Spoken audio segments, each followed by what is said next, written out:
Hello everyone and welcome to the Overton Audios podcast. My name is Connor Chadwick. And I'm Daniel Patton.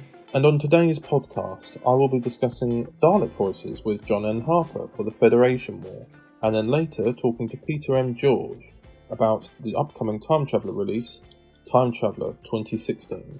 Then later I'll be talking with Mark Bray from B Homeland about their upcoming season of Doctor Who fan films, and also an exclusive sneak peek of one of the episodes. Well, Daniel, how have you been? I've been well. I've just moved into a new office, and creativity has been in an all-time high for the whole hour since I've assembled the office. Yes, well, we should probably give that disclaimer, seeing as you've just technically moved in some way. We'll be recording the segments that we're involved in a little bit separately. We're recording at the moment at the time of the month that we'd usually be recording these segments with other people, but we've recorded them even earlier, and we're here now because, as I mentioned the last month, I'll be moving around the time that we would usually be recording our segment. Yes. Because Chad has now got himself a fancy new apartment. But what's important is, around the time that we would usually be recording it would be either the end of the month or the very early beginning of the month. And we would usually just have recorded it earlier and just be done with it. But around the end of the month, we have got a Halloween special for Uncharted Past coming out, which would mean that when the podcast comes out, we do not refer to any of the, if we do our usual comment section, poor old Daniel here after last month, you won't be able to say anything again when there is the opportunity to. Yeah, exactly. So we're going to the comment section. I'm not going to be involved with at all. I'd love to be, but I won't be. I don't know. We'll decide. We'll decide later if we can record our bits separately and just never talk to one another because we won't be recording. Well, you could record. You could record the comments for the 7-year anniversary special for D-Day 2012 and Series 4.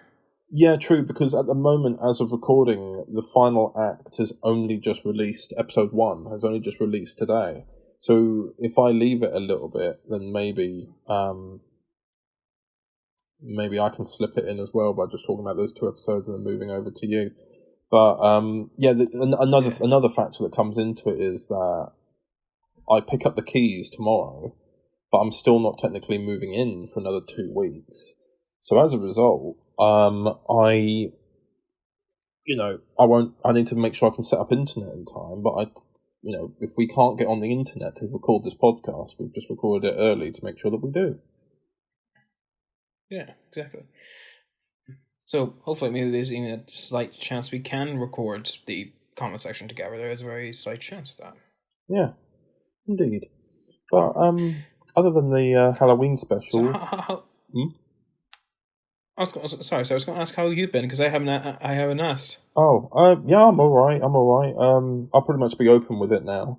I bet I'll be open now and something will go wrong tomorrow, but I didn't really go into what kind of moving situation I was getting into, but I have purchased an apartment, and my God, was it difficult. Part of me thinks I should have just rented, but in all fairness, it's been well worth it, and the completion of the process happens tomorrow. Exchange of money, and then I have to go and pick up the keys tomorrow, and then technically I own it.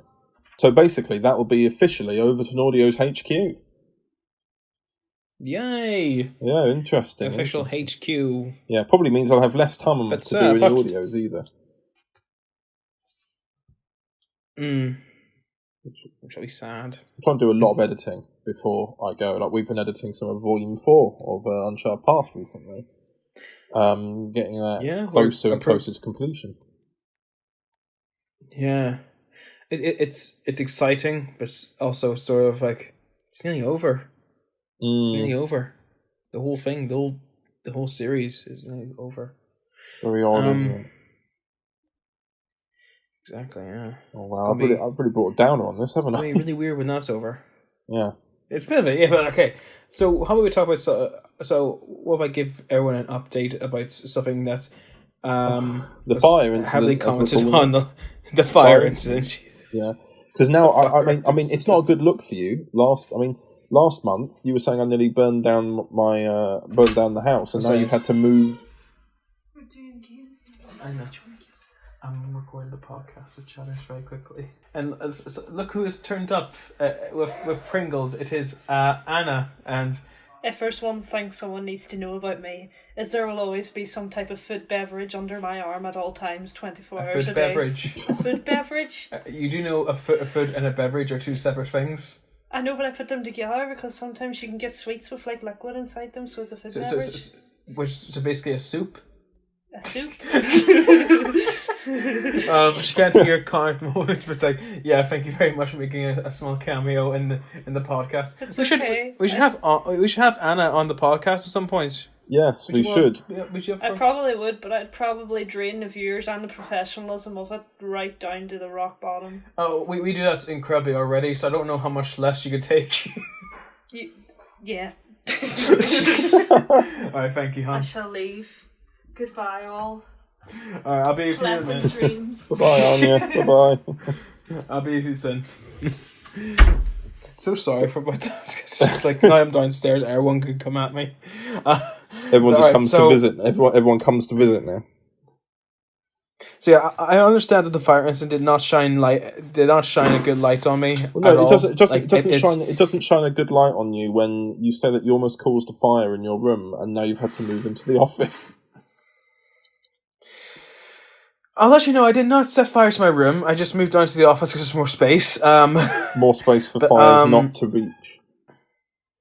Yeah, but since the fire happened, I have gotten rid of those desk drawers because they burnt up. When it came to show, it was kind of a fire hazard.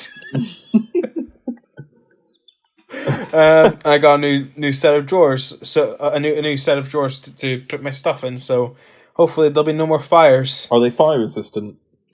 Well, they didn't. Well, B&M Bargains didn't really advertise it as such, but you know, it's brand new and you've got to be careful around. Got like a sort of like a. It's sort of got like it looks like wood, but it's actually plastic. It's like a plastic vinyl wrap instead. So difficult to burn. Hopefully, it should. Difficult, yes. Oh, so hopefully that will not set on fire with much ease. Well, hopefully not. Yes. There we go. Should we also mention? I'm just recording a podcast at the moment. Sorry. This podcast has not been easy to record at all, hasn't it? No, it has not. Everyone is walking in. So basically, I'm losing track of where this is going. We've had everyone. Yeah, this is a very disjointed podcast. Indeed. Yeah, it's completely disjointed because we're having to record it about 2 to 3 weeks early because I'm moving, and then on top of that, everyone wants to speak to us.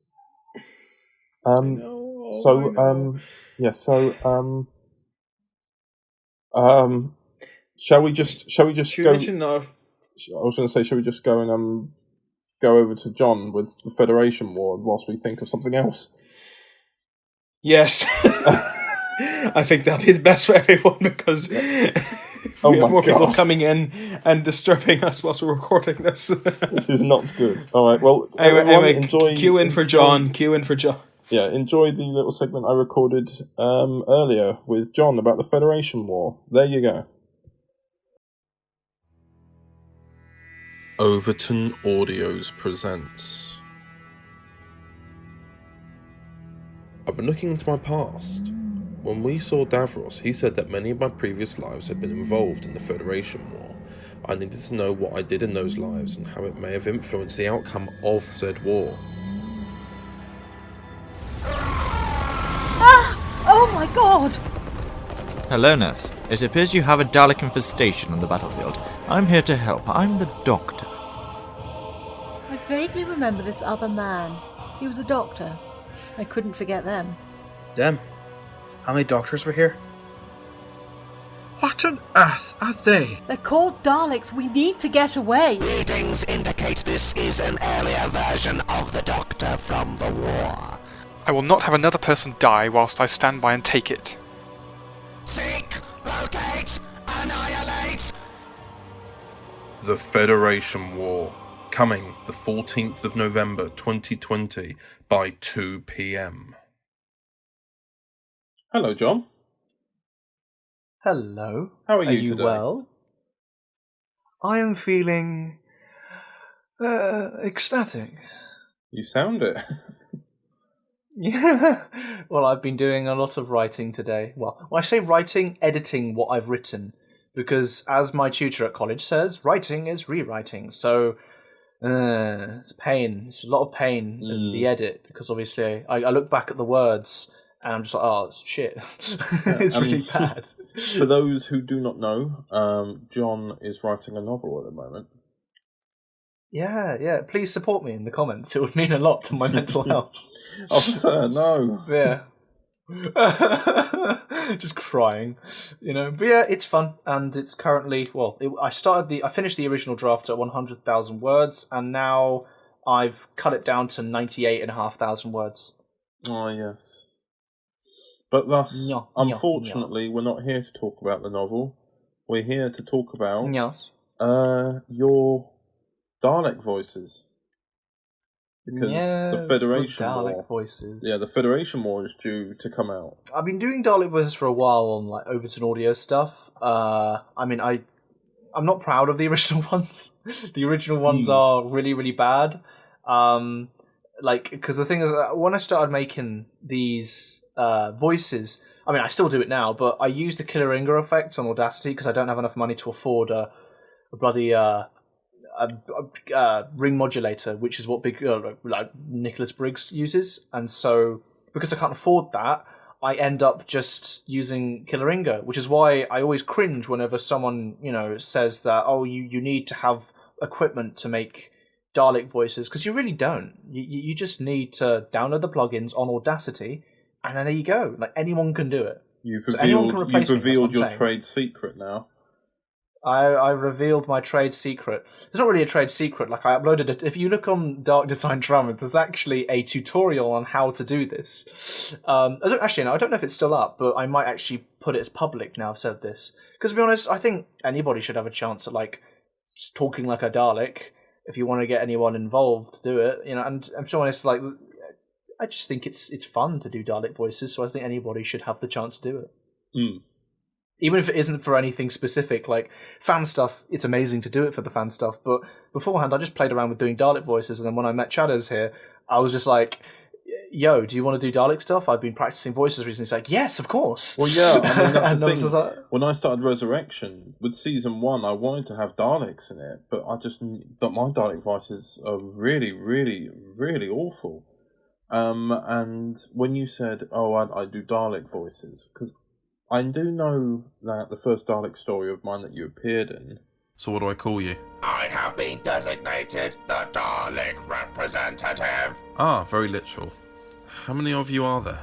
There are 15 Dalek ships currently working with the Galactic Federation to secure a peaceful solution. Okay, and what are your terms? We have no terms.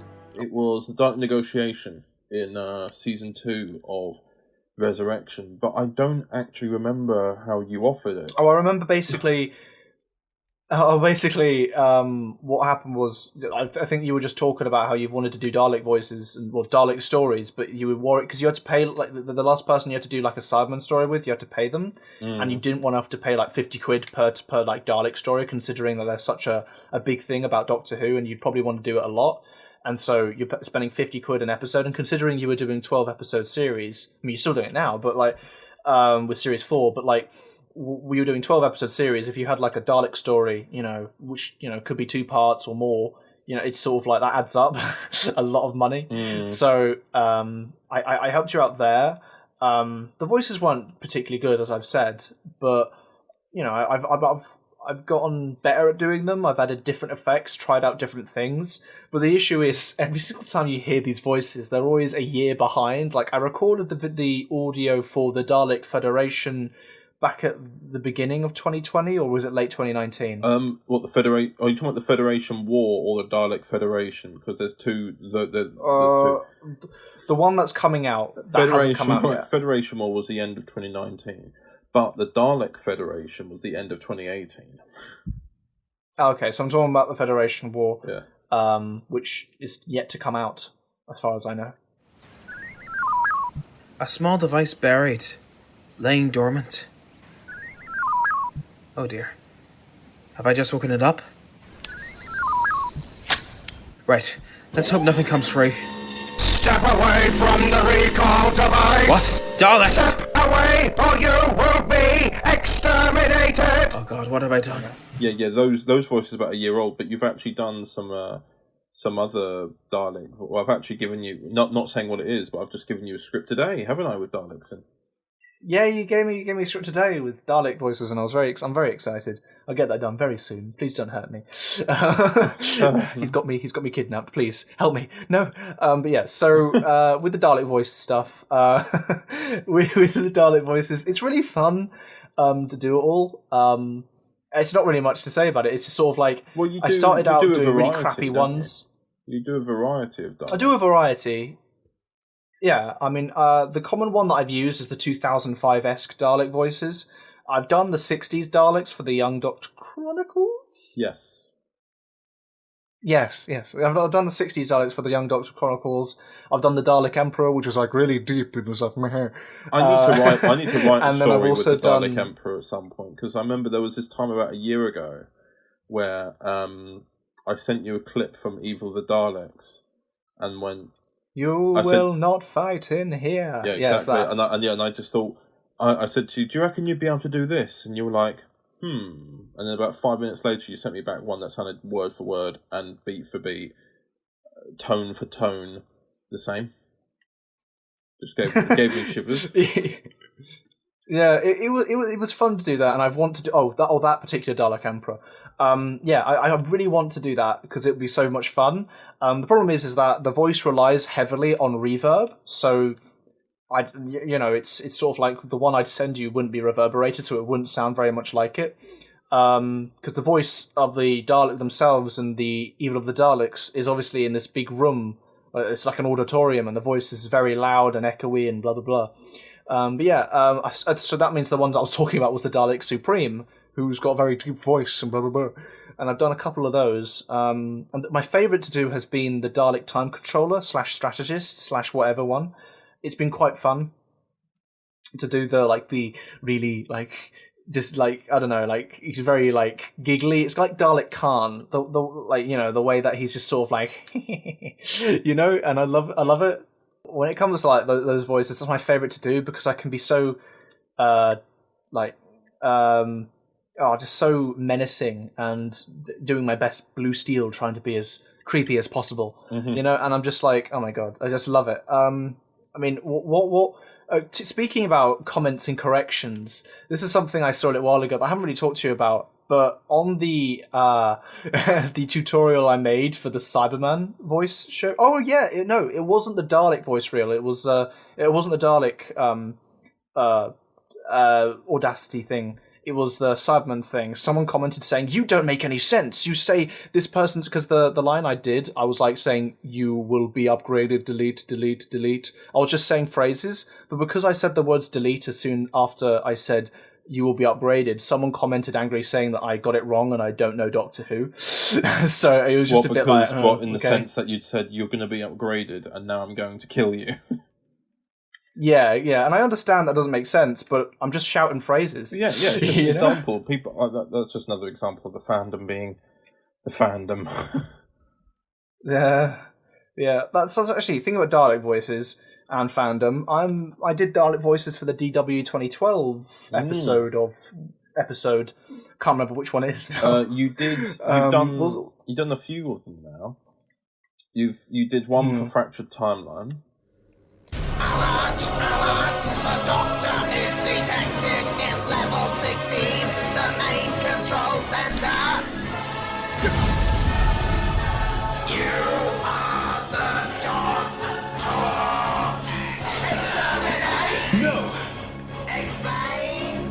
said no. Yes, I did. And then did you do something in 2012? Was that the remastered? Was that the remastered for the 50th? 50th, yeah, the 50th remaster. I haven't done anything for Fractured Timeline yet. I don't think. Yes, I mean, you have. Dan's working on the Dalek I've just episode. said you have.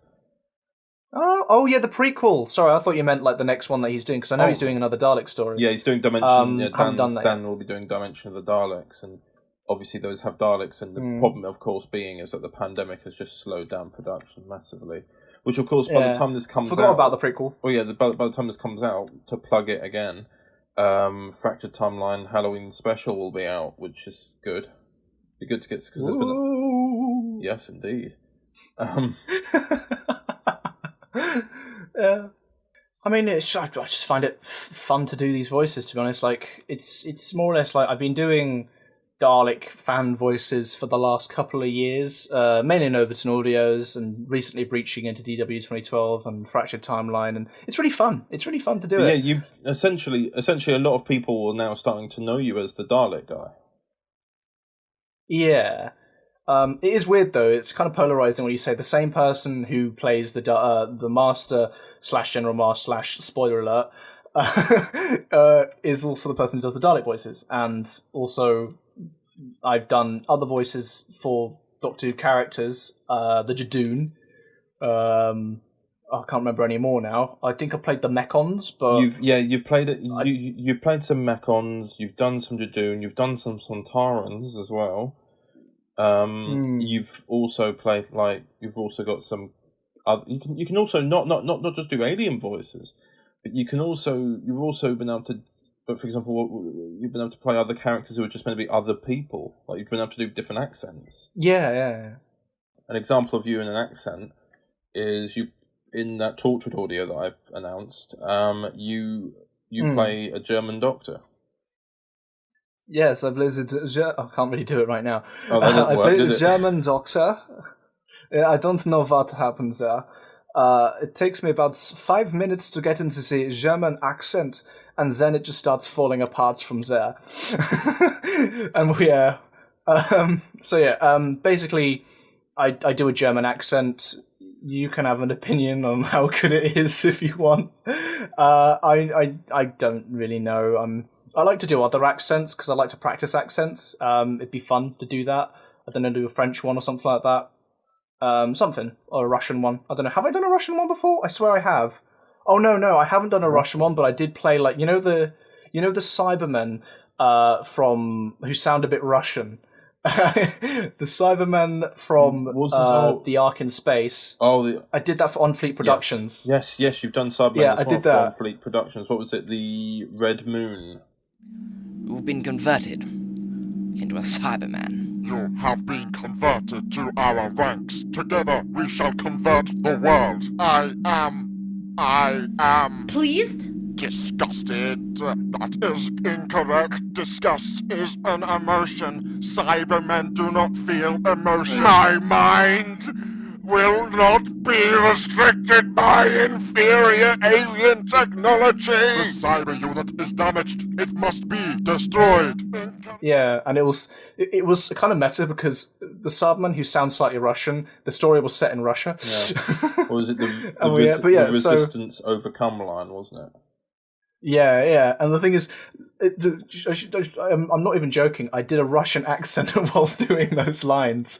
I wasn't asked for it, but the thing is, because I think they sound Russian, that's the voice I do. I just do a really angry, overly exaggerative Russian accent. Why they sound Russian to me, I don't know. But if anybody can relate to me, then please, yes. Well, in that case, we'll segue a little bit then into the Cybermen voices you do, because it's not just Daleks you do. You're doing Cybermen. You've done, what other voices have you done? We talked about Jadoon, and have I done Silurians or something? Have I done anything like that? No, you've done Sea Devils. Oh, Sea Devils, not Silurians. You've done the Sea Devils for Sea Resurrection Season 4. Anyway, I think more people will be freaking out about the fact that wasn't an effect. The fact that you actually just did that voice. We are the Sea Devils. But yeah, so, you know, it's fun doing those voices. It's all fun. Yeah. Sea Devils. But yeah, so, you know, it's not an effect. Well, sometimes I've used an effect for the Sea Devils, but not always. A lot of the time I can do it just naturally. Well, there is a little bit of an effect that goes on there, obviously. Just a little one. Yeah, there's a little one. Like, I actually use the same Killeringa effect for the Daleks on the Sea Devils. I just split the channels and do one that's lower than the other. So I'm still doing it with my voice, but, you know, I used a bit of an effect on a second track and mix it together. Yeah. All technicalities. I highly recommend you go off and try it if you're listening to this. Like, it is really fun, and you know, I'm not going to gatekeep it. So yeah.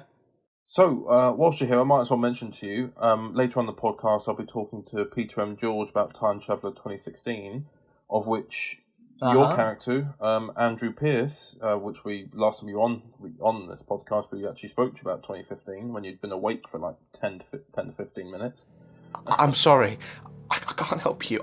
I won't help you. Not you as well. I'm going now. Stop. I may only be freelance, but I'm still your superior. You're talking to me in the quiet back area of the building. This isn't a professional conversation. You betrayed him, didn't you? I did what I had to do. That's what the other guy said. It was all for money. Nothing else. And what do you expect? I'm a bloody janitor. I need the money. So you let him die? It wasn't anything like that. It was just luring someone in. Not Leo at all. That is actually your character's proper integration into the whole series. You know, he's always been kind of like a background character, not really being part of the main story. But this is his first moment to when he is actually properly making into his own thing. Do you have anything you want to say about that? With Andrew Pearce, the last time I was here, I said he's probably the character that makes me feel the most human that I've ever been. Yes, but, that has been part of the Andrew Pearce. Part of the quotes. The part of the quotes.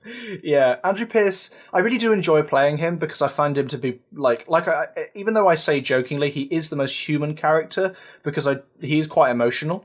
Yeah. And well. It's always nice to play a character like that because normally I'm playing the Master where I'm just evil, and it's because obviously the Master is meant to be a particular kind of person. He's just like constantly trying to be menacing. But this character, it allows me to be different emotions. It sounds weird to say that, but like the Master, I only do one particular emotion when I am him. You know, obviously I do like different emotions. I'm not a robot, but like when it comes to like doing the Master, there's a particular voice that I use for him. But with Andrew Pearce, I can use different ways of speaking to invoke the emotion that he's feeling, and that's what I find fun playing human characters because you can just make them realistic. Obviously, I'm not saying that I've done the most realistic performance, but it's just sort of like. Well, yeah, I mean, at the end of the day, you're playing... Yeah, exactly. Well, at the end of the day, you're playing a character who's a hacker, hacks into government websites, and is then also, in this particular volume, Andrew's having to perform a heist. So, yeah, I mean, basically, he's an ordinary guy in an extraordinary situation. That's why I love Time Traveller, because it's so fantastical. It's weird, because it's like... It's set, obviously, in... the real world, which would have been a few years ago by now. But the thing is, obviously, weird and wonderful things happen, and it's like a slightly different world. This is a question I've got to ask you that you can cut out if you want, because it's your own podcast. Mm-hmm. Is Time Traveller and Waterside in the same universe? Because obviously they're both original. No. You know? They're not in the same universe. They can't be. There are other characters who... There were actors in Waterside who were in Time Traveller playing completely different characters. I mean, yeah. I mean, I was just curious, really, because the way I do things is that anything original I make, even if the same actors play the different characters, they are all in the same universe, unless I say otherwise at the time. So it's like...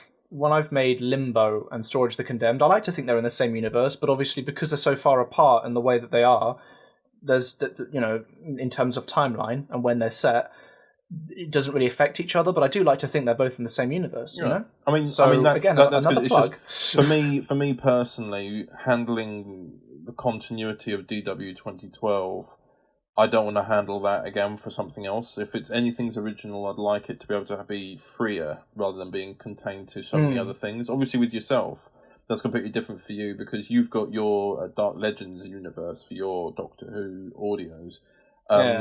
And because I manage that and there isn't too much in that universe, it's exactly, easy to say, okay, this happened, that happened. For you, you've already introduced Doctors, but series from those particular Doctors are only really just starting. So, but at the same time, you've been passionate about Limbo, Storage of the Condemned, and so many other things I don't know if I can mention. That I spoke about it in my podcast, but there's something I was talking to Ross about, a detective series that I've been wanting to make for a very long time. I'm not going to say anything about it, but I have been wanting to make stuff in that realm and make it more detective. Yeah, but the point is, you've started off with the idea of it being, I want these things to be connected, and as a result, when you've built them up, it's made sense for them to be built up. Whereas now, if I decided that Time Traveller and Waterside were in the same universe, there's no fathomable way it can work, especially not with time travel.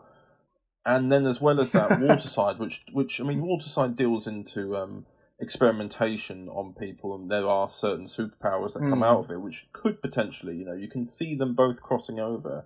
But no, because... Yeah, you could do a Marvel with it, multiverse. I mean, you could do, but I don't want to make the Overton Audios multiverse. It wouldn't... it's just making too many things happen for the sake of it for me. Whereas... I mean, that's what I love about it, though, because obviously Storage of the Condemned and Limbo are very polarizing things. They've got similar tones, but the subject matter is completely different. Yeah. Storage of the Condemned is very much set in the future, but a world that's kind of broken, but... Limbo is set in 1800s UK, so we already know what that's going to be about. But the madness of the fact that they're both in the same universe is what I thrive off. So a lot like the idea of this is in the same world. Exactly. What I like about your projects when they're set in the same place as well, place and universe, is that you're able to reference them in not a way that stands out. I know that, and whether or not this is a spoiler or not, people can listen out for it if they go and watch Storage of the Condemned when it's out. You do reference Limbo. Yeah, it's a one-liner, but it just makes everything feel more connected. Whereas for things such as DW 2012, sometimes the references have got to be very explicit because of how large it is. Yeah. So yeah. I suppose it just depends on we're going really off on a tangent, but I'll end it here saying with the way I'm doing it, the way I see the stuff I do is very niche, and so it allows me to be very subtle with my references because I know that only certain people will be actually listening, and the certain people who are listening are going to be looking for those subtle references because not everyone's going to be looking. Not a lot of people are going to actually be watching or listening to these audios, so I won't need to pan and remind people of things. I can just put a one-liner, and those who have listened to Limbo will be like, "Oh, you mentioned Limbo. It's not directly connected, but oh my word, Yeah. So it's all that. Well, I thought that. What I will do is to close out this podcast. I will, it depends on what you're choosing. The audience will find out immediately after this. I'll put in a trailer for either Limbo or Storage of the Condemned. Here it is. Welcome back. It's always nice to see someone like you take an interest in me. In this. I thank you greatly. It's as if I've always had a friend to watch and listen over me. How very kind of you. William. Yes? It's alright, mate. I've just... Oh, God. I just can't believe she's gone. Those who pass through here willingly are the ones given the choice of a return to life or hell. Heaven is an option for those who have not lived the life to the full. If she is dead, then her fate is already decided. Can you really bring Melanie back? You can't be sure of anything in these times.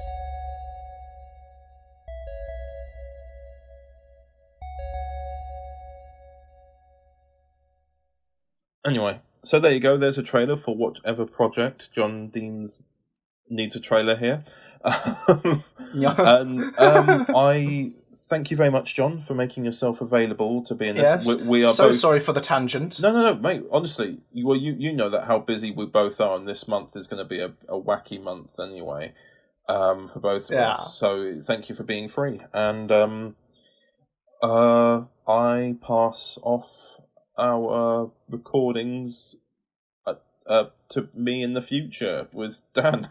With you, Dan, and the podcast, and Overton Audios, and hello, thank you for having me on. It does mean a lot to be on these little things and just talk about fan stuff. Like, nothing better than talking about fan stuff. Indeed. So yeah, thank you for listening to this, guys, and bye-bye. Right, so I hope you enjoyed that segment. Now, speaking of Daleks and making their demands, Dan, about a month ago or so, you made some demands, didn't you?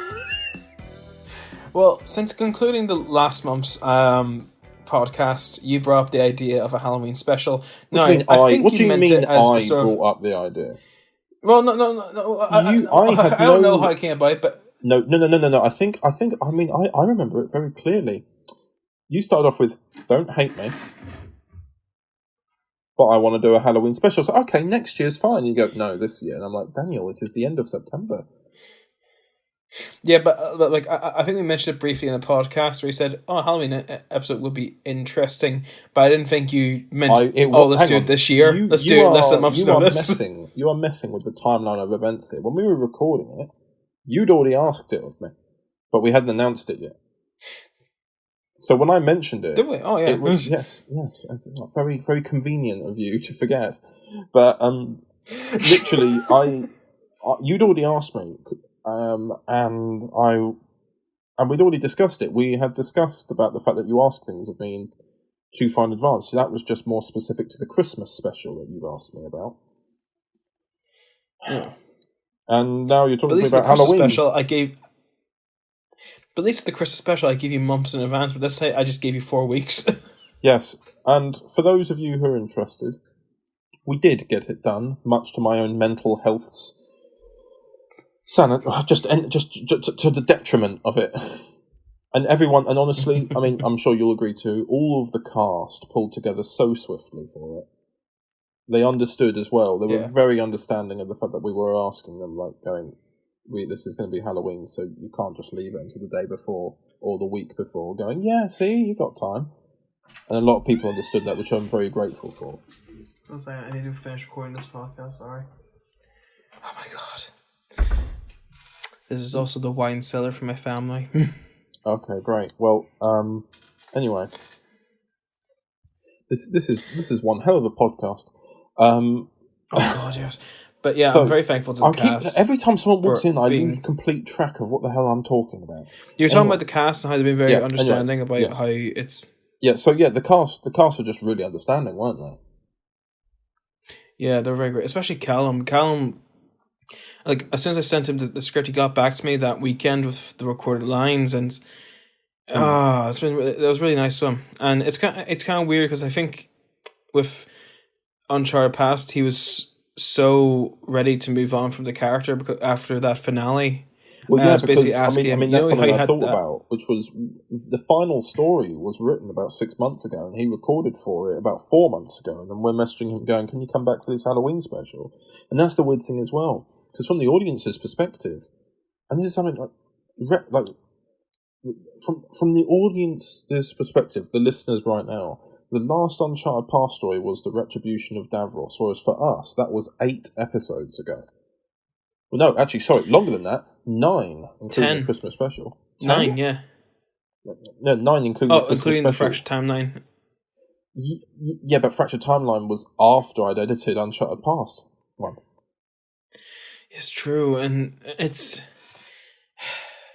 weird, isn't it? Like, it's hard for us to put ourselves in the perspective of the audience when it comes to looking at these episodes, especially when it comes to the actors, because Callum had recorded for the finale of Uncharted Past Volume 4, and he was saying to me that was a great conclusion, and I feel satisfied that was where I left it off.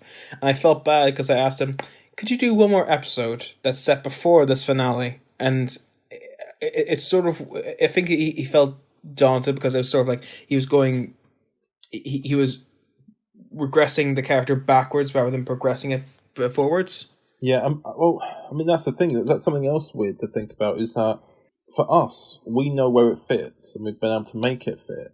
But as a result, when I was editing it, it did feel like backwards for me as well. Not in like a bad way, but it would. Yeah, because of what we'd done afterwards for volumes 3 and 4. But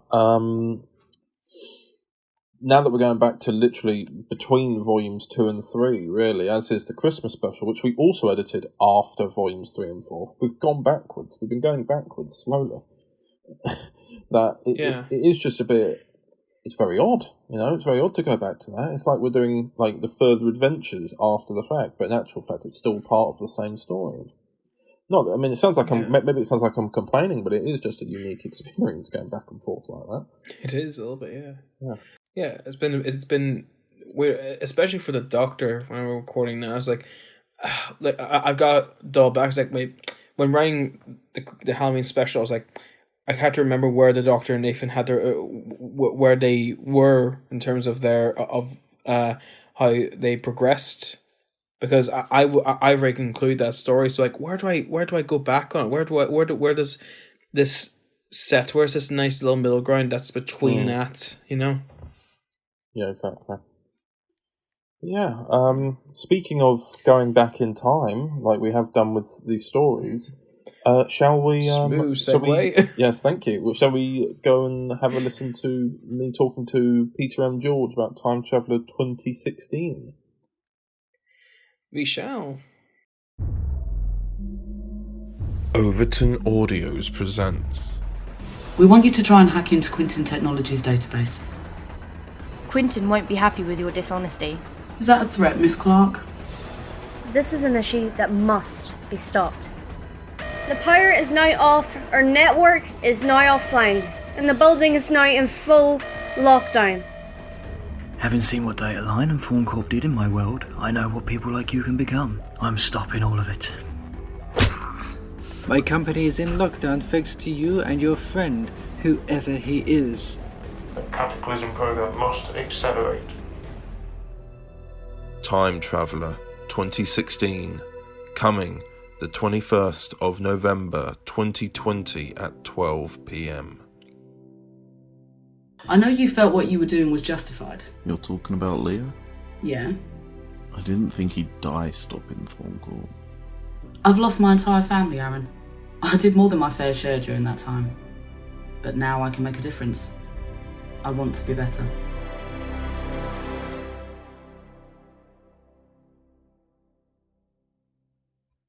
And now we're here with PMG, otherwise known as Peter M. George. Hello, that's me. That's my name. Yes. So this is also, for anyone listening, the first segment ever that we've recorded together. Dun, dun, dun. Yeah, well, obviously it's the first segment we'll record together anyway, whether or not we were in the same location or not. Yeah. But we've been recording them remotely anyway because most of the cast are scattered about, but also as well as that, it's difficult to get people together just to record a bit of a podcast. But you were down in the area anyway. Yep. And you've come to visit. I'm originally from here, so it made sense to swing by whilst I was seeing my parents. And yeah. So we're actually recording this in September. This podcast is coming out in November. Cool. So like we're from the past or in the future. But because I'd already roughly planned it that we were going to be talking for Time Traveller 2016, I thought, you're here now. Let's just record it now whilst you're here, because otherwise we're going to end up having to organise time and everything. We're busy Nobody has time for time when you're travelling through time. Yes. So, we met actually through filming Time Traveller.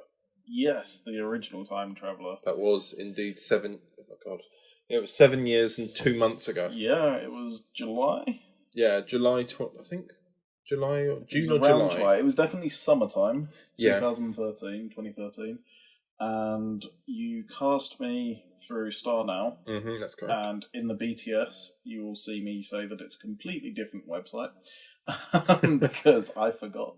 And I was playing a character called Peter Shaw. Agent. Peter Shaw. You can't forget the agent part. And although you told me I was the bad guy, he was actually the good guy. Well, if you watched it from his perspective. Who are you? It's not who we are, which is important, James Whitfield. Where's my daughter? She's safe. Give her back to me. What about Lauren, eh? Her too. Only one can come back into your company, Agent. And who are you exactly? Paradox Agency? You're smart enough to know that doesn't even exist. You're with the Time Guardians? I am. I have a team. For context, the time traveler that we're talking about right now is the old one. Yes. You've obviously got a new one where you play Aaron Thompson. Yes, who is the actual me. Yes. But not actually me, because that's what acting is, and that's what I do. So Peter Shaw, Agent Peter Shaw, that was, I think, season 4, episode 6 of that. The final ever one. The final one. Yeah. I don't know if you'd planned more. I think you may have. Yeah, we had planned a 5th season, but the problem was when we released it, at that point there were a lot of arguments because it was all made with friends. All of the friends were basically not being friends anymore. So a lot of people didn't like the way that Series 4 was made, and as a result, they just left, which meant that I'd had no one for season 5. It's because I came in and showed them all up. Showed them how to truly act. So as a result, it just got cancelled, and after that, we shot something else later that year around Christmas time. Yes. It wasn't Time Traveller, but it was the assignment. Was the films. assignment trilogy. 003 Detective. Yeah, 003 as well. 003. It's got to be like Bond. I was making sure they knew what I was saying. Yeah. So I was said detective in that. And most of it is me interviewing someone, if memory serves. Yeah, essentially, it's one big. It's a series of interviews that you film. Yes, what was really frustrating about that film, not to get too much into that film, but we actually shot some of the film on VHS. If you remember, we had it on the TV. Yeah, because you can see the camera. The red light. So we actually recorded the whole thing through a prop camera as well, so that you had the options. But if memory serves, you weren't able to get a hold of the actual VHS for a long time after. This was what was really annoying. Yeah, the guy who actually I bought the camera from was there doing behind the scenes anyway. He was filming it on his digital camera, but also had a machine that you could get VHS tapes, play to digitize them. So exactly. But then subsequently, I waited 8 months, never heard anything, so I just went, "Oh, I guess there's no behind the scenes or anything." Then I don't know what happened. I mean, I doubt. 7 years. He's probably taped over it. Or one day he'll find it and go, "Oh yeah, I was supposed to do that." Just search for all the charity shops, buy all the 10p tapes, hope that it turns up. Yeah, that'd be horrifying. One day I'm just watching. Oh, this is actually a pretty good film, and it just just sort of goes to that white static noise, and then I appear. Oh God! Or there's someone at home with it now. Someone at their home just watching me talk. That's what I do most of the time. Yeah, but act. Yes. As if I'm being interviewed. It looks like a police tape. That doesn't make it sound like I'm creepy watching you not act. Yeah. But yeah, so we did that. And then what's the next thing actually? Yeah, the following project, we didn't see each other for... Well, we saw each other in the middle of 2014, for that was more of a social thing. Yeah. And then at the end of... we're actually friends as well as colleagues. Yes. And then at the end of 2014 is actually when we shot your first scenes as Aaron Thompson. Yes, that was I think that was season 2, maybe episode 4, I want to say. I'm just guessing, to be honest. Episode 2, series 2, episode 2. Okay, fair enough. I'm going to claim that I was in episode 4 anyway, just because I can. Yeah, so season 2, and I remember turning up, and we were in a lovely park. It was nice sunny weather. I couldn't see shite because basically it was too bright and sunny and I was facing said sun. So that's why I turn up in sunglasses. That's literally the reason. And we sat down and did the scene. I'm so sorry I'm late. I got tied up with something. No problem. So You wanted to talk about Dataline? Yes, please. What did you want to know? I need evidence to back up that Dataline's up to no good. You know, like complaints, that sort of thing to do with Mr. Stevens. The safety regulations were never any good. In fact, they were bloody awful. Well, how so? Well, I was working on Dataline's nuclear reactor. Little did we know it was actually a bomb. Pretty much that's it was a nice little small scene where it was relating to a storyline from the first series where a company that your character had worked for you were dealing with like radioactive substances and they hadn't given you the adequate equipment or materials to protect yourselves, and as a result you'd got radiation poisoning. Yeah. Spoilers, by the way, but I would hope that you've seen it at this point. If you haven't, it's not major spoilers. It's the introduction to you. So. It's the explanation of who I am and why Connor's character. Plus, it's technically the first 2 minutes of you. Yeah, so it's not exactly. really. For me, I don't class it as a spoiler because it's what you find out. It's spoilers for me, but it's not spoilers to the story. Yeah. I guess is the point. I'm just trying to be really egotistical, make up. But I did a lot more than I did. But because even then, in the second series, you're significant in terms of what you do. Yeah. It's just that you're more my screen time is quite small. I'm a cameo in it, and because you appear in episode 3. That has on the story is quite major. Yeah. I then later have a scene with Thorn. Yeah, in episode 3. Yeah. So I was close. That's almost 4. And then so I think that was just one day of filming for me, wasn't it? Yeah. What we've done was we just met up, filmed, and then I think we went somewhere and ate. Yeah. Again, it was a couple of hours. Yeah, it really didn't take long. Like I say, it was only a couple of scenes. And being the amazing, spectacular professionals we are, we managed to get it done really quickly. It was really enjoyable. I think that the scene, particularly the opening one, has a lot of impact. By the opening one, I mean the first one I was in. Yeah. So scene episode 2, and.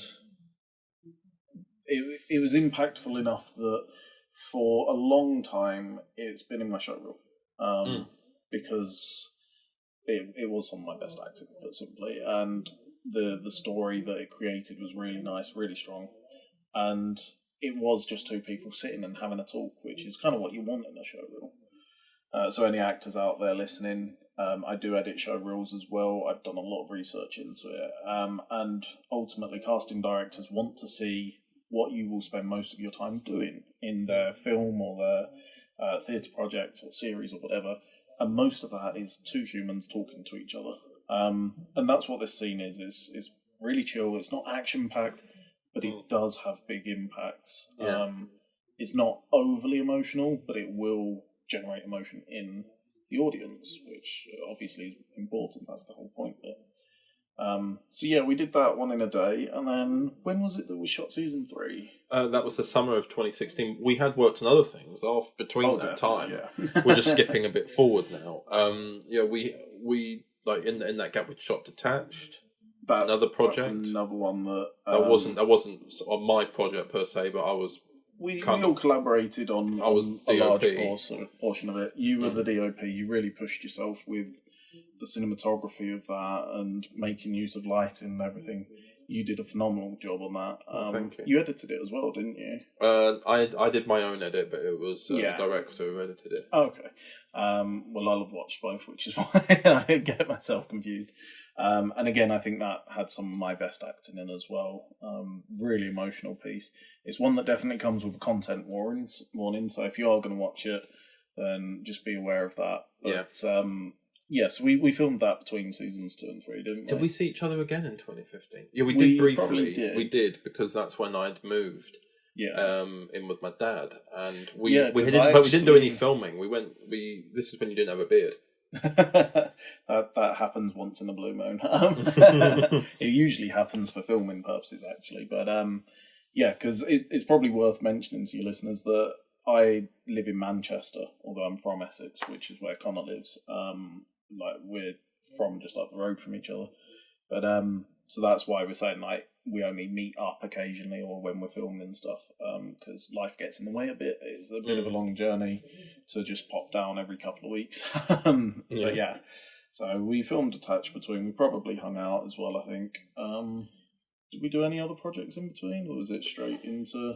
I think it was the next time we met, because we met up for that filming of Detached. It was May 2015, then it was September 2015 when you were down anyway. Yes. And then I don't think we saw each other until that summer when we filmed Retribution. Okay. So I was already starting to plan it at the end of 2015, and then I think I asked you because the problem was, well, it wasn't a problem, it was just the way it always been, which was whenever we met up, it was always for small roles, because that was whenever you were down, we'd meet up. Yes, yeah. This would be the first thing that you were full series of anything I'd made that you were fully That's in. a good point, yeah, because quite often what would happen is you would be like, oh, I've got this small role, and I'd say, oh, well, I happen to be going down to see family or whatever at this point.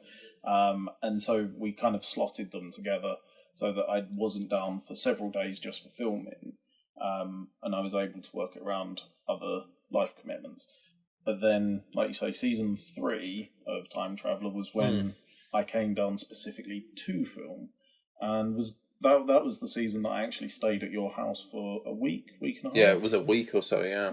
I think Dan... Dan was here for 2. Dan was here for 2. He'd been here a week already by the time I turned up. Then I came and stayed for a week as well. And then you drove him to the airport at the end, didn't you? Yes, yeah, I dropped him off.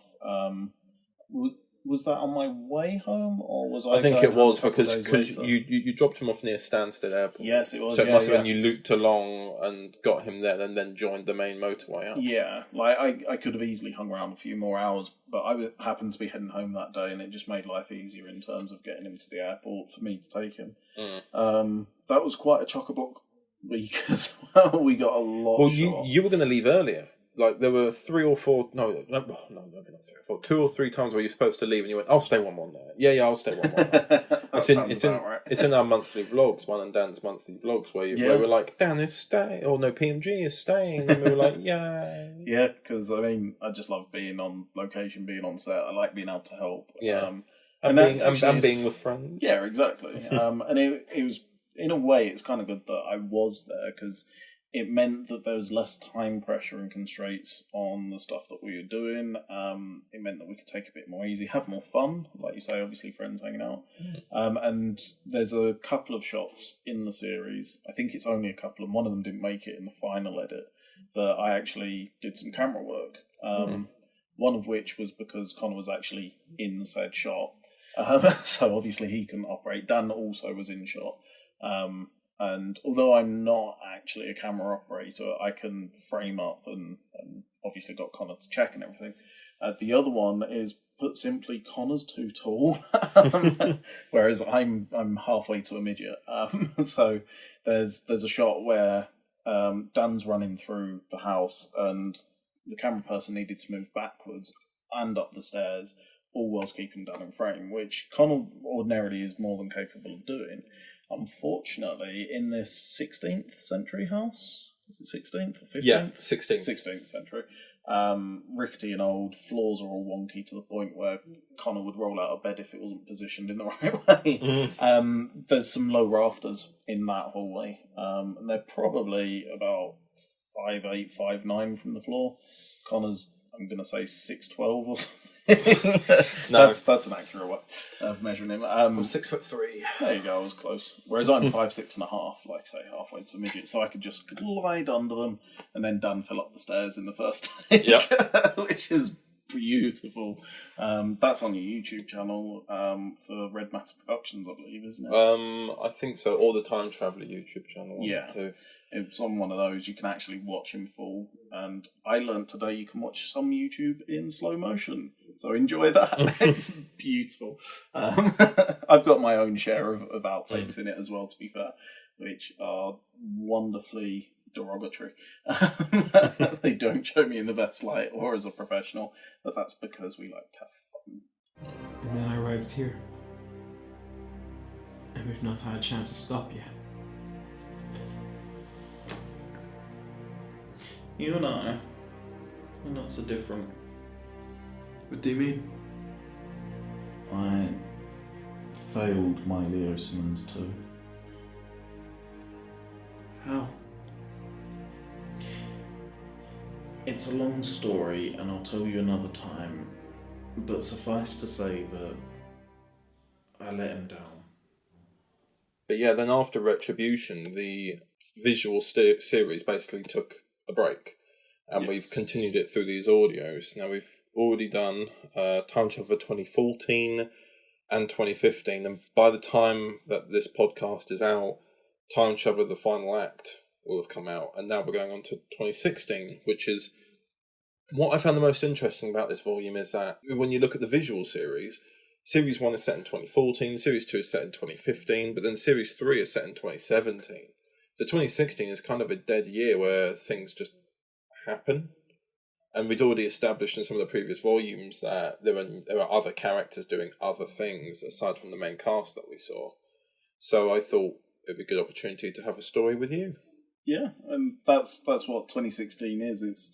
It's exploring all of that sort of dead space or assumed time passage, and it allowed Connor to really sort of explore what characters were doing, certain origins, and how they learnt certain skills and stuff like that. So my introduction in 2016, I'm at home and somebody comes to my house. I told you no, now get out of my house. Not until you come with me. Like I said, I've been watching you, Aaron. Time for a new life perspective. You good with computers? I know how to use one, yeah. Good. We'll need you to hack into Thorncorp database. Hacking? I'm no hacker. Make it a New Year's resolution then. Come on. A whole bunch of stuff happens, but the short version is that is how Aaron Thompson becomes involved in all of the events of Retribution, yeah. Because I just randomly got myself confused. Yeah. So that's how he gets involved, and it's also where he starts his journey into hacking.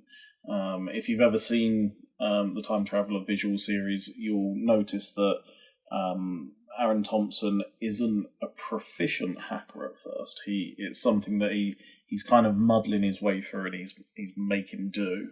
And we see him start that journey we hear him start that journey in the 2016 audio series, which is really cool.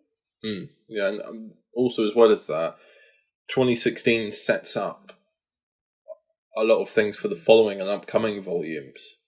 Because, well, I know you watch my monthly vlogs, but... and if you lot don't, go do it. Thank you for the plug. I try. Back in the middle of 2018, I announced that I was going to be doing, initially it was just going to be 4 volumes, 2014, 15, 16, and 17. So it's not kind of a secret that I'm doing 2017. But because 2017 is set in the same year as Retribution is a very tight and closed story. It's set over the course of day by day for these people. It's 6 days until an event. That's what happens in Retribution. So there's no real wiggle room for people, for like Aaron to go and have a separate adventure somewhere else, or Jason. It's very closed. Yeah, so pretty much everything you see is everything they do in that time. Yeah, exactly. So with 2017, I knew that, well, if we don't do 2016, there is no 2017 volume, because 2017, we rely on the characters who cameoed in the first 2 volumes, but we develop them a lot more because the main characters from the visual series have now either retired, died, or are literally in such a tight-knit story that they cannot move. Yeah, so they're locked in a variety of ways, whereas the people from seasons 1 and 2 and potentially new characters in 2016, series 2, you can explore a lot more with them. With series 1 and 2, they were more episodic back then. Yeah. And they happened over the course of several months. Yeah. So you had that leeway, especially with Series 2. Series 2, I think, took place over the course of 9 months or so. Yeah. And there's gaps. That's in universe, not in terms of filming. Yes. Well, almost in terms of filming, because the filming fell through and the whole series had to be rewritten. Yeah, that's why we had to. That's why we had to create all these gaps. But as a result, we were able to fill them with stories that would have been between those episodes with the 2015. That's one of the great things about filming, is that sometimes some of the greatest decisions and the greatest happenstances occur from monumental screw-ups that are out of your control. Yeah. You kind of just have to deal with it because, as the old saying goes, the show must go on. But what it does quite a lot of the time is create something beautiful that you weren't expecting, or in this case, it allows you to open up a whole swathe of adventures for other people, other characters. Well, because there were some characters in it who only got 1 or 2 episodes, but now because of this gap, we've been able to, like with 2015, 2 episodes of that were about Matt, Sam's character. Oh, yes. Yeah, he's a detective, but you never really get to see him do much detective work because it's always timing travel. It's always timing travel. Yes. A new title of Time Traveller. Timing travel. But as a result, there were some episodes where he narrates it as if he's talking about a case, and there's more exploration now, which is something that's good. But with 2016, I'm glad we were able to get you into audio because you played Patrick in Doctor Who Resurrection, season 4. Mr. Paddy Chaddy. Yep. And then you also play Mike Chaddy in Supers, but with no relation. Unrelated characters, apart from they have the exact same voice and face. And surname. Yeah. So in other words, they're basically the same person. But they're not. Yeah, so I've done a few audio series with you previously, is essentially what you're saying. And this is a chance to bring a visual character to life in audio format, which was a lot of fun. It's obviously a very different process to filming. In filming, generally speaking, you're in the same location as your scene partner and you get to bounce off them, see their feedback. Whereas with audio recording, more often than not, you're recording at separate times, completely away from them. You don't hear their side of it a lot of the time, and so you kind of have to design your performance to be able to work with a variety of different methods they can do it. Now, obviously, Connor, as the director, will inform us of various decisions. If there's a particularly esoteric kind of performance style for a particular line delivery, then he'll forewarn us of that, and then obviously we can respond to that style. But like I say, it's just a very different kettle of fish in that regards. And I think I made my point. I have nothing more to say on that.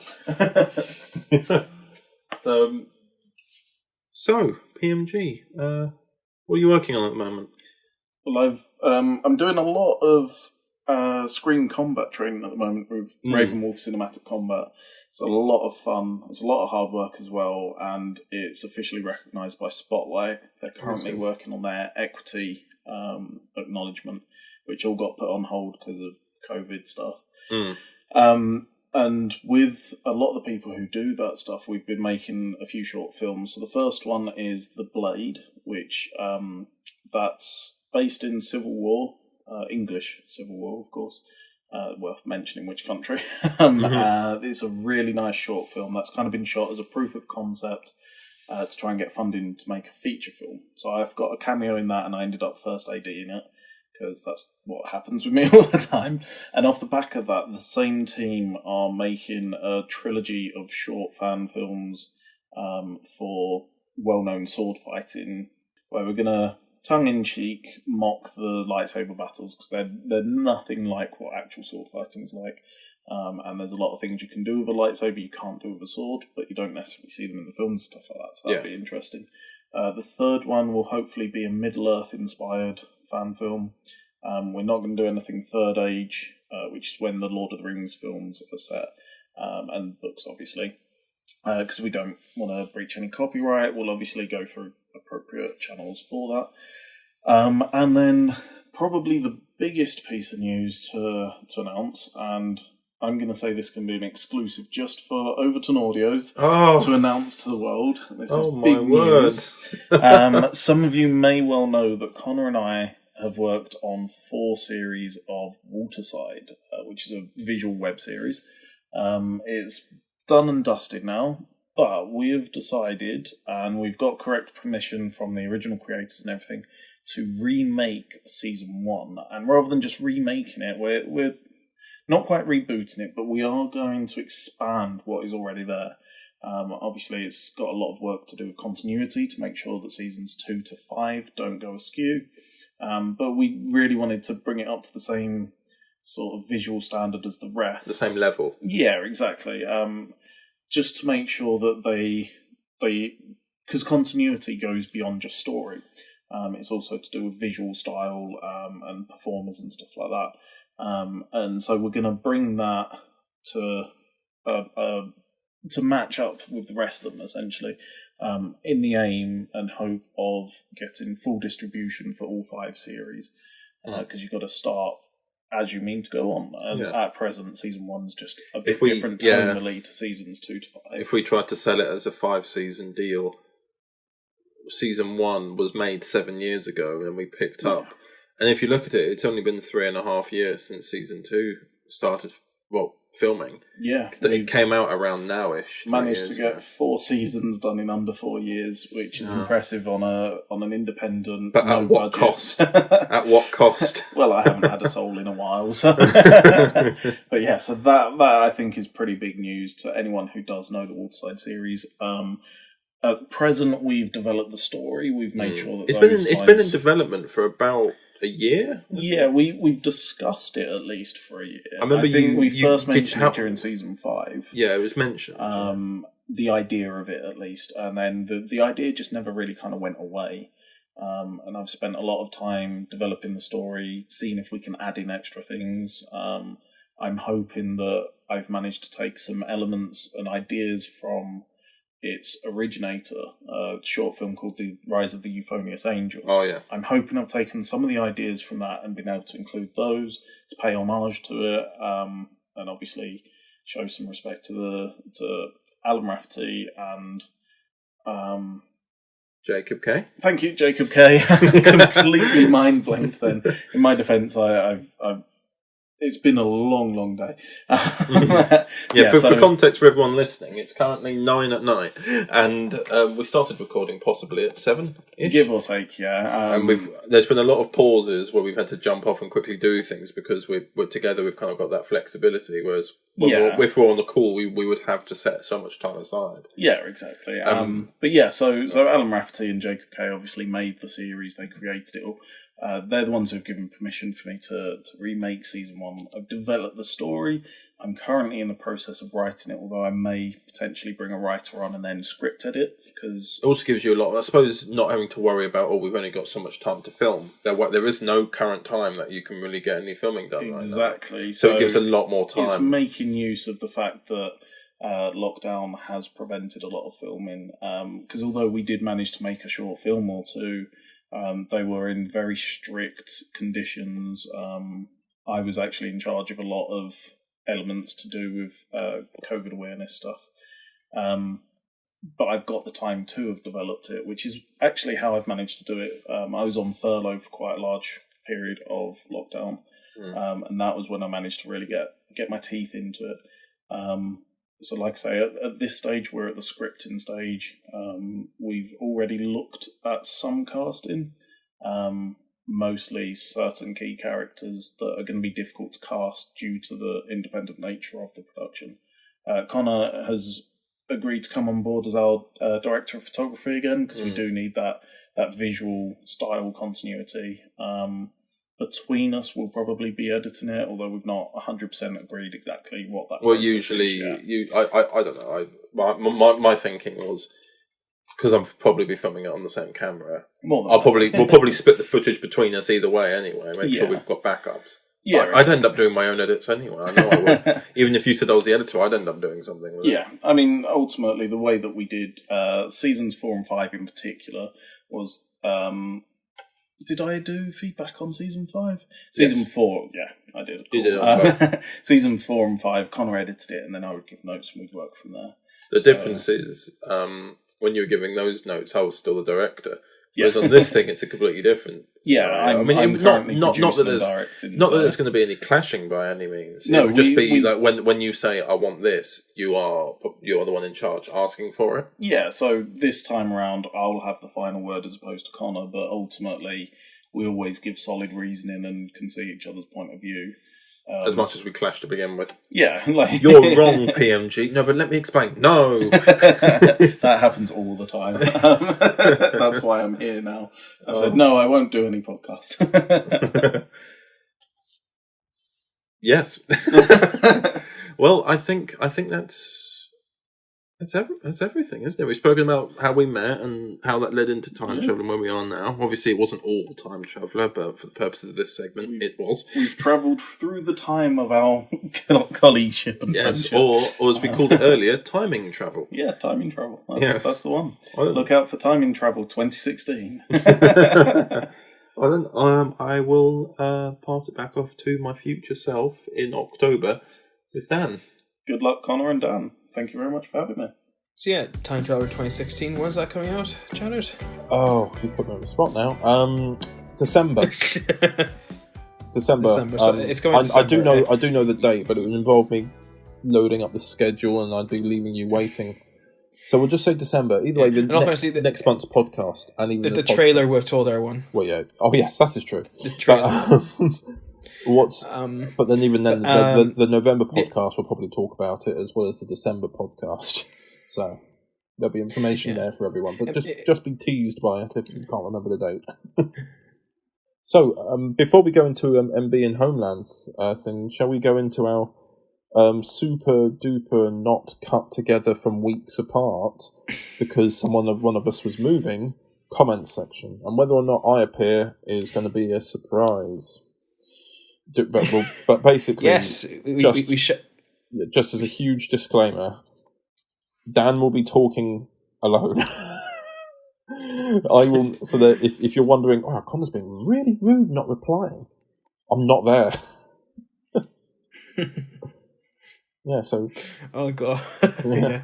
And technically, it's 2 weeks. So anyway. Here we go. Say hello to Daniel 2 weeks in the future. Hello everyone, this is me on the 1st of November, and I am alone. Chatters is no longer with me, and it feels quite sad actually. Chatters, I miss you so much. Anyway, so the reason we're doing this is because the Halloween specials came out, and we wanted to get initial reactions and comments from the specials because we weren't able to include them in the initial podcast recording. So I'm going through the comments now, and I'm looking at Uncharted Past Volume 3, the Halloween special, the Night of Alucard. Technically meaning that Volume 3 is actually sort of started, but I don't know. But yeah, I'm very excited about this one because there's such a gap between Uncharted Past Volumes 2 and 3. I think having specials between really helped. So let's have a look at the comments. Dr. Redivius, I'm so sorry if I can't. I'm dyslexic as hell, my friend. But Dr. Redivius, an exciting story with strong performances from the cast. Just to note that Nathan's really growing into a great companion, and Sam has potential. Oh, thank you very much. And yeah, definitely Volume 3 is when Nathan grows up and becomes a more independent character, and there'll be a lot more of that in Volume 3. And for Sam, for me, Sam was, because we didn't really think about this story until we finished Volume 3. There's not really much more of Sam. There's nothing more. There's going to be no more of Sam. Who knows? Maybe Sam could come back in some potential story, but we don't know. Sam was just one of those lightning in a bottle characters that we thought of very late on, and unfortunately might not be much more development on that character, but who knows? It's Doctor Who. We can always go back and tell more stories later if we want to. Multi-voice reviewer, well done on your Doctor Who with Dracula. I really enjoyed it. Thank you very much. Been racing through the Uncharted Past series all week to get to this one. Can't wait to start on the Fractured Timeline stories next. And that's from Ginger Prince 521. Thank you very much for your comments on Uncharted Past. And it's quite unique to hear people start with Uncharted Past and going into Fractured Timeline, because usually it's the other way around. So thank you very much. And it's quite unique to have someone who's starting from the lineage, from the start of the lineage onwards, because we've been telling stories sort of non-linear for a while, so it's weird that someone is taking the linear approach to the Irish Doctor stories. So please, please comment and let me know what you think going forward. It's very nice to hear. Nat, thank you very much. So going on to part 2, which is the Night of Dracula, which is the fractured timeline story. Unfortunately, since because of COVID, we haven't been able to do more fractured timeline this year than we would want to. We have done nothing at all. That's purely because we just haven't been able to, because the ideas we have, we don't want to compromise that with the restrictions. So we want to wait till the restrictions die down, but God knows when it's going to happen. There'll be more fractured timeline news soon, but for now we have this Halloween special because it's just to help build. It just helped with that gap. And I'm very proud of Night of Dracula, especially because we had to build more on the characters, especially with Maggie, and I really like this story, especially where it fits. If you don't know, it fits between the Spark and Born Darkness, so the Doctor's not aware of Jordan just yet. And it's if I had to say as well, I'd say that this Zygon story, the Zygons on Abbey Road, is before this as well. But enough of that. Let's go to the comments. Gormako, I am so sorry if I butchered your name again. Dyslexic. I shall. There's no cure for dyslexia, but I shall try my best next time if I get wrong. This Halloween event is top notch. I wish there's more Halloween specials in the future coming from you. Well, I can't say from me personally, but I think Connor has definitely got some ideas for next Halloween. I don't want to elaborate on them too much because that's Connor's side, but yeah, I think there's some things that are in the works anyway. Professor Provolone, I think that's how you pronounce that. Sorry, none of these names are very easy on dyslexic eyes. But it's basically a bit of a meme, and I can tell where this is from because it's basically from the last podcast where I went from Daniel saying, "Hey Connor, what if we made a Halloween special?" Connor, but it's already October. Then me saying, "Oh, me too then." And then Connor already put his commentary on that by replying, "Very accurate," which it is indeed very accurate. Me and Connor, I think Connor was very displeased of my idea to have 2 Halloween specials come out in one night with very little notice, with only a month to do them, which in fact we succeeded very well because we did do them in 2 weeks. I'm not going to elaborate too much on because I think we did that in the podcast already, but yeah, it was very nice doing these Halloween specials, and honestly it was just nice to do more Irish Doctor this year because we haven't. Besides, we've had Uncharted Past Volume 2, but besides that, we haven't done much else. There's been a lot more going in the background than there has been released, so it's been nice to release something, and it's because of lockdown, it's been really bad. Anyway, back to myself and Connor with the rest of the podcast, which is definitely not disjointed whatsoever. But back to you, other Dan and Connor. And welcome back to 2 weeks in the past. He was annoying. Yeah. And welcome back to 2 weeks into the past. Well, for us it's 2 weeks. For you it'll probably be 3. Yeah. Indeed, yes. So yeah, that was the comments. The completely live at this moment comments. Thank you for your support on the Halloween special that won't air for 2 weeks. Thank you very much. So shall we now head to my chat with Mark Bray with MB in Homeland? Definitely. All right. This is my conversation with Mark Bray on MB Homeland's 6th series of the Doctor Who fan film series. Wait, we're going there now, but what if they turn us away? Don't worry, I rang ahead. They're expecting us.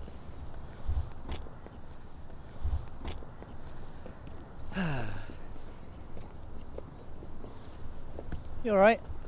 Yeah, I'm fine. It's just... It doesn't matter. No, what is it? What's wrong? Well, earlier, Alex just said, you know... Alex. What? No, I'm surprised you're still with him. That's not really any of your business. I don't really like it when you bring up his name. Oh, okay then. Why don't we talk about your girlfriend instead? Oh, wait. Hey, stop it. It's unacceptable the way he treats you. I mean, you shouldn't have to put up with that. I mean, if only he saw you the way, like... The way you what? Doesn't matter. All right, everyone. I am here with Mark from MB and Homeland. Hello, Mark. Hello, Daniel. How are you? I'm doing well. How have things been? You've been doing so much filming. I've been seeing all the posts, and it's been crazy. How has filming been, especially during during the lockdown and all these restrictions? How have you been able to achieve? Because from what we've seen the trailer, how have you been able to achieve that through the lockdown restrictions? To answer the first bit, how I've been, probably, if I'm honest, probably the most stressful time of my entire life. Everyone is going through difficulties and all personal stuff. And obviously so many shows and films and TV shows are unable to carry on and make the stuff they love. The stressful thing, probably the most stressful thing, was actually, how do you do it? How do you make a series during lockdown? Well, I don't like using the word lockdown because it was during a time when people could gather. We always obeyed social distancing rules. Anyone who was a member of crew wore masks, gloves, and so on, keeping 2 meters and such. The way we managed to achieve it was we used quite a lot of loopholes. And by that I mean substituting doubles with people who live in the same household. Rewriting scripts so they worked around people who lived in the same household. I'm very fortunate. I don't want to spoil too much, but there's quite a big fight scene that takes place in one of the episodes. He's like, well, how the hell do you film that? Oh, wow. Luckily, now that I've moved into student accommodation, I live with 4 other people. 2 of them jumped in, they played the roles. They practiced up and down the corridor right where I am. Just kind of every other week they practice there, and they can get as close or further away as much as they want. They live together. Now, if you're going to eat out the same fridge, you'll be fine. So, characters in masks, aliens, substituting again with family. People like Callum Houston, our doctor. Not many people know this, but Harry, the old companion, the deacon, they're in a relationship. They're a couple, so they live together. They can work together. Not saying the deacon's coming back, but if we needed a double, if we needed someone in an alien mask, we could substitute her. It was hard. It was difficult. It's a lot of planning. For stuff like we booked out a school quite recently to film in. None of that's in the trailer, and I don't want to go into too much detail, but we acquired through the Bath Film Office. They gave us permission, so we had to get a certificate in COVID-19 training. Every single member of MB Homeland has a certificate so that we know what we're doing. We're all ready in case we don't share equipment. We don't bring food to share. We don't have like a little cantina. We bring our own food, we eat our own food, and we put it in the bin. We don't put it in the bin, we take it home with us. We clean up after ourselves, like a uni as well. Just kind of, this is why I said earlier, I do go on. But yeah, you get the gist kind of thing. Like, it's like I'm in court. It's all by the book. It's all done right, and you make sure that you haven't broken any restrictions, any rules. Yeah. You want to get done, but also you want to set an example to other filmmakers, just to set an example of social distancing and also being careful in this very, very, very uncertain time. And also the fact that I dedicated a video to my concerns about the lockdown when it started back in March. I think it's called Series 6 Won't Be Delayed because it can't. That's a catchy title. There you go. Get that out there. But it's kind of like we still very much care about the rules. We do have family members, friends who are high risk. It does matter. It's not... I've... Since pubs have opened, I've not really gone to any. I may have gone to one since July because I'm still wary. I'm very wary. I'm wary at work because it's not over, and a lot of people act like it's over, and people are dying. Yeah. That's definitely brought things down a little bit. People are dying. People are dead, yeah. But it is true. It is true. There's so much to look forward to, though. One day we will be in a much better place. I'm confident of that. I'm just looking forward to a time where we can film without masks, where we can have a big celebrated group hug, where we can say "Good job, everyone." That's what I'm looking forward to. That's the one thing I do look forward to. I've never been to a convention. I've never been to Comic-Con, Gallifrey 1, or anything like that. I can't wait to one day actually go there. And these people who, for so long I've seen over video call or I've admired their work, just to actually meet them in the flesh, because I feel that's a goal. It might be a small goal, but it's a goal that it's like, I'd very much like to meet these people, pick their brains, so to speak.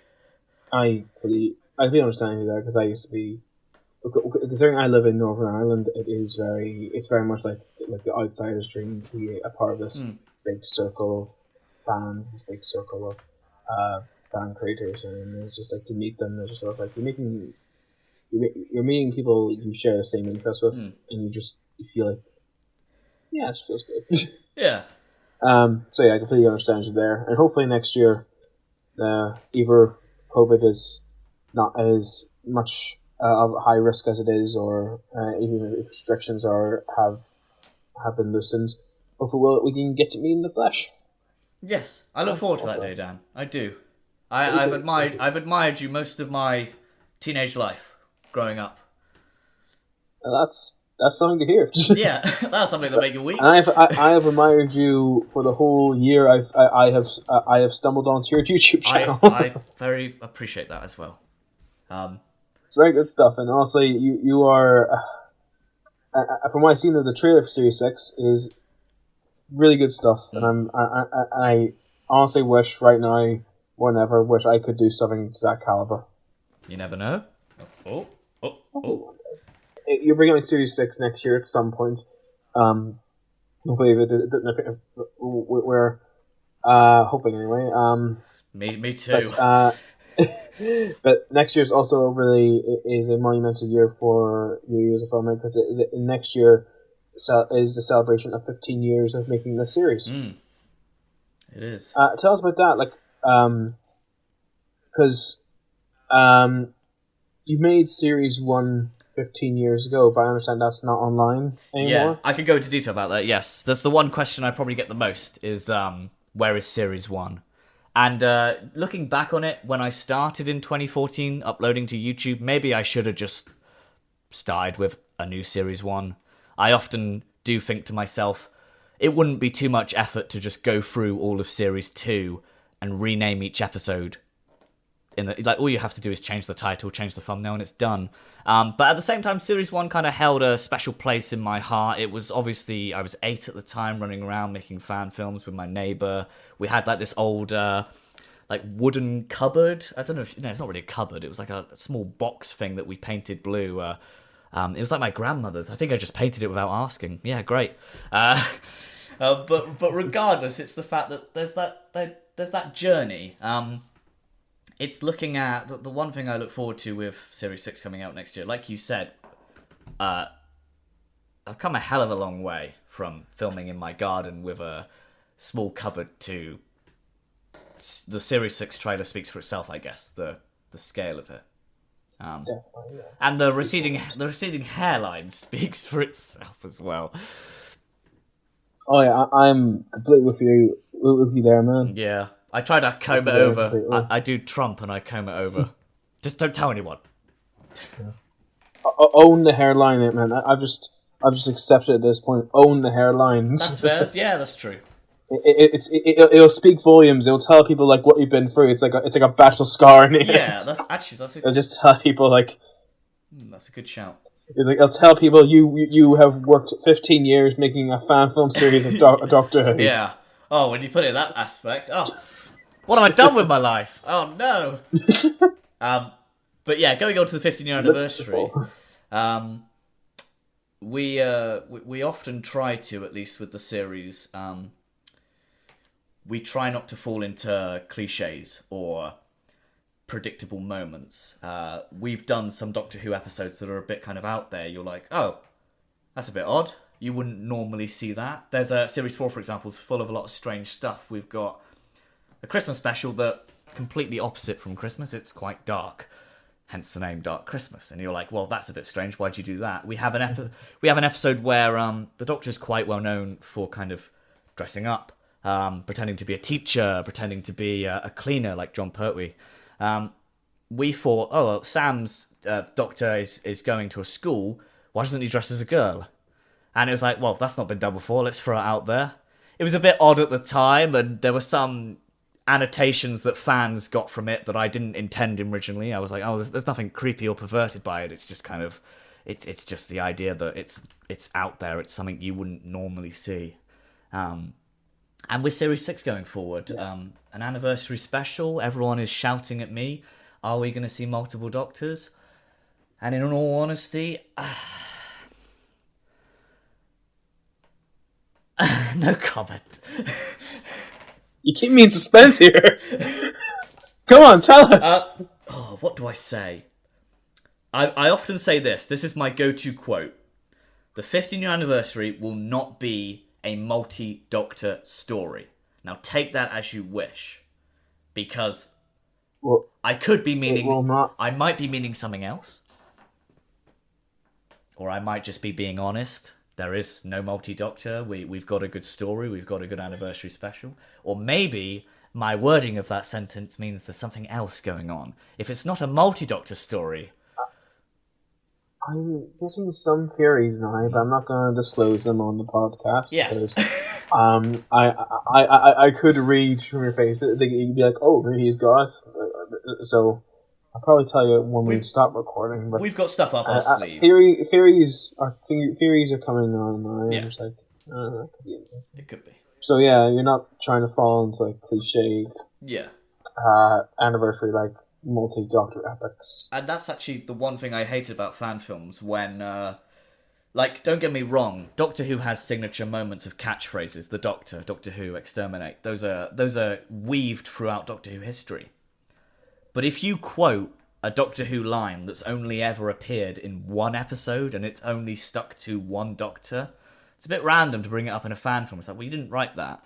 And you can't really say written by that person's name if it's not your idea anyway. And that's where I find fan films, don't get me wrong, I'm not one to criticise fan films hugely because at the end of the day, you're having fun, you're entertaining. But my vision of fan films, especially when I look at other Star Wars fan films, ones I really like, the ones that stick out are original plots. And the Doctor Who fan films that stick out are original plots. I look at it and go, they thought of that themselves, they came up with it, They've got their own spin on it, they've got their own universe, they've got their own Doctors, and I like that. I don't like fan film Doctors that go, oh, I'm my own original Doctor while wearing a bow tie and having a fez. It's like, well, you're not your own original Doctor, but I'll let it slide. It's controversial, but, you know. It's true. I'm honest. I love that. So, will the 15th anniversary special, will that be included as one of the episodes in Series 6, or will it be its own standalone special? So at the moment we've got 6 episodes for Series 6. The 7th episode will be the 15th anniversary, but I don't know if you can really call it an episode, because at the moment it's looking like it'll be longer. It's a special. It'll come out a few months after, so there'll be a pause. So it depends what you... Yes, to be honest, I don't know why I went on such a tangent. Yes, it's its own thing. But in the script and in my folders, I refer to it as episode 7. I don't know why, I just do. Like how the specials were like put down as Series 4, but they're categorized as their own. Yeah, I know what you mean. Kinda, yeah. I didn't want it to be on its own, so I kind of just stuck it on the end of Series 6. So it'll be like its own. It'll be its own thing. Yeah. It ties in heavily to the series. You'll be hearing hints and references throughout. Try and keep up and catch. See if you can catch any early on. But yes, it's its own thing. But it's not like the Three Doctors where you don't need to watch the other episodes. You may need to. Well, actually, to be fair, you don't need to, but it helps. The one thing I do look forward to is when it's all over and I can actually talk about it. You can talk about you can just like debunk all this onto us, like just like, so here's how it went. we can finally sit down and talk about, like, how did you bring back the Crotons? Exclusive. No one wants the Crotons back. definitely them have to like have a catch up podcast segment about after Series 6 has come out, and like where I ran to is like, how could you keep this from me? I'd like that. That'd be cool. What I've noticed as well with you is your ambition as well for filming. Even just put. I'm going to put the Series 6 trailer. I'm going to take it here. I'll put it aside. That looks like its own beast entirely. We'll set down there for a bit. Even looking at Series 3 and 4, you have the TARDIS, and you have it in different locations. You actually travel around with it. You put it there, and it goes. If you have this traveling, but you do have a traveling TARDIS that you can vacuum pack and take with you to locations. Tell us the process on doing that.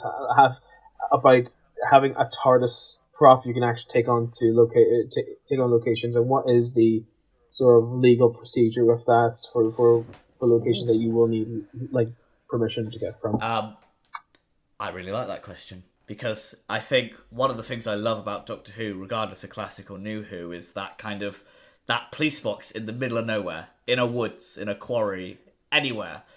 And you have been like the only. I don't know who else has really done this, because I can't think of anyone else but you who's actually gone the extra mile to have a TARDIS in it. You've actually brought a TARDIS to an actual quarry. Yeah, exactly. Yeah. And that's insane. Like, I'm trying to get my head around how you do that. I think the reason we did it was because I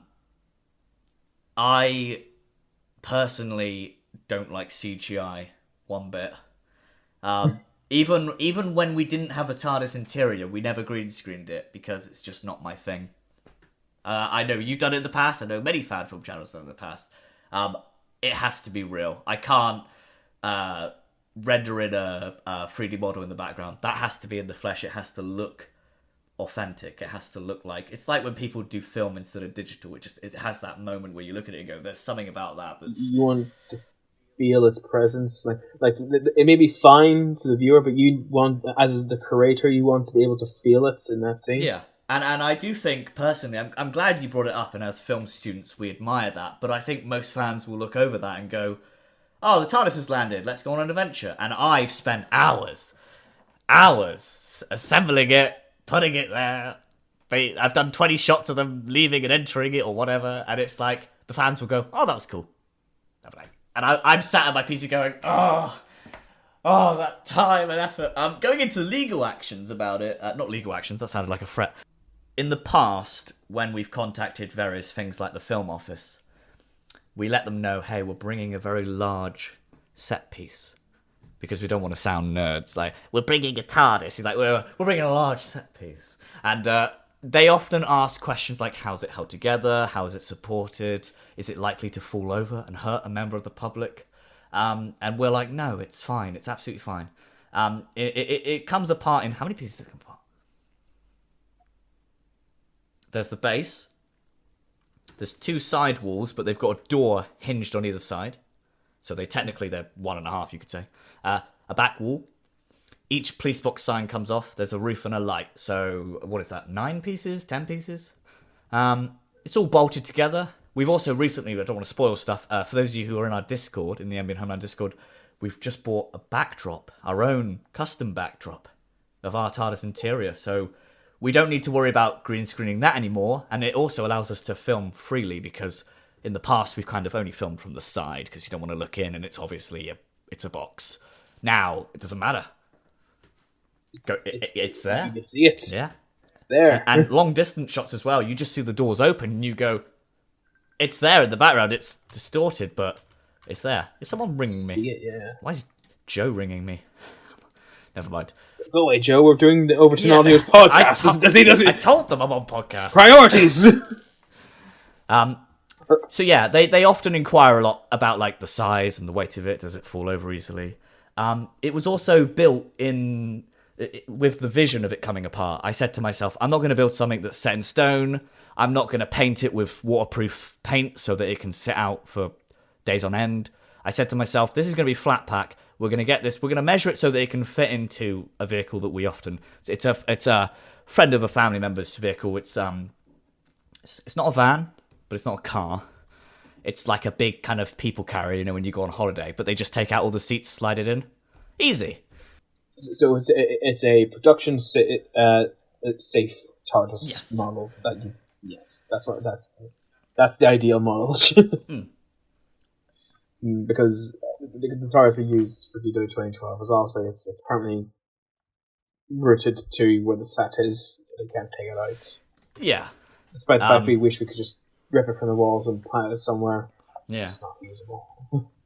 And it's like you got the best of both worlds. I assume as well, like when you need to film the interior, you just slide it into where to the entrance of the door. Yeah, it kind of sadly, I don't want to spoil the magic or anything, but when we assemble it inside the shed/garage, the roof's on but the light's not on, so ruined the magic. It screws into the white walls, and you just step in like it's a normal. One of my favourite shots ever is it's from Series 4, it's Episode 1.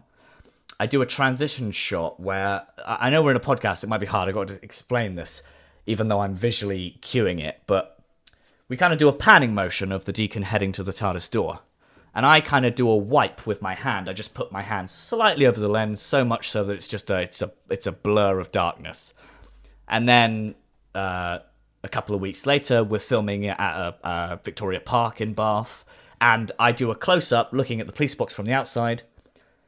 Darkness, the screen's completely dark, and I just move along and I pan with it. So it's one fluid motion.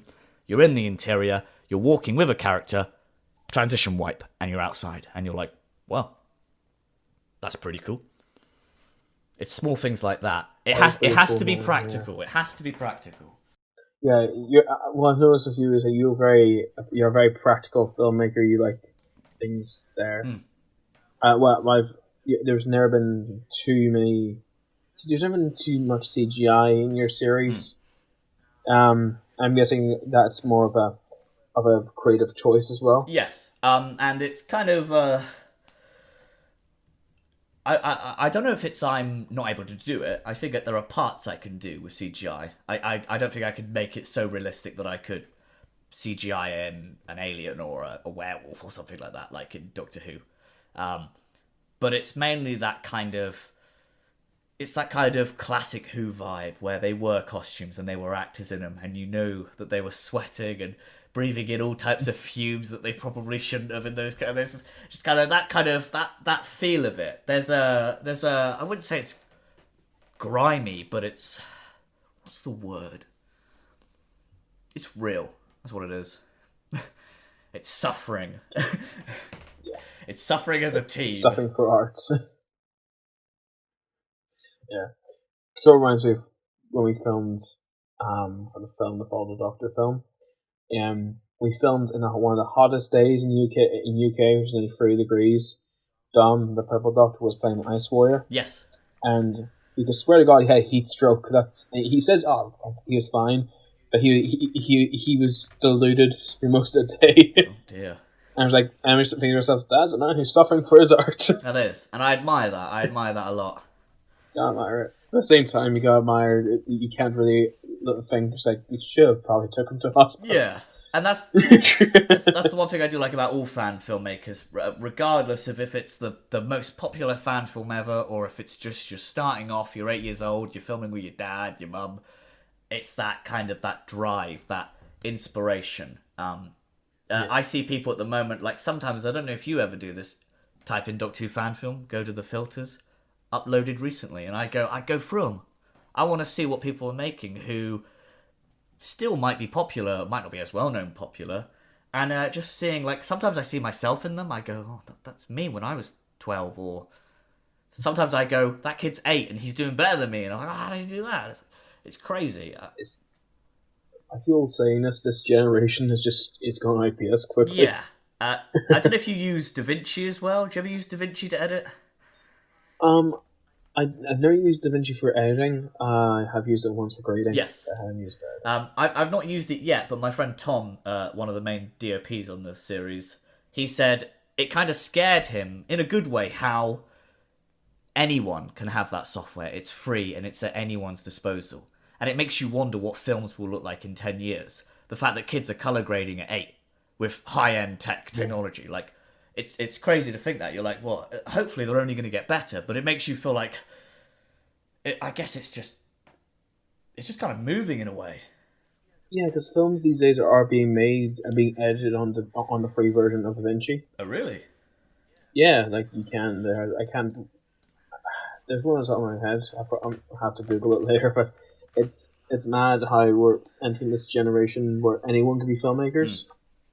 That's both amazing yet terrifying. Yeah, as long as it doesn't put us out of a job, I'm fine. Well, I think COVID's doing a very good job of that. Yeah, I agree with that.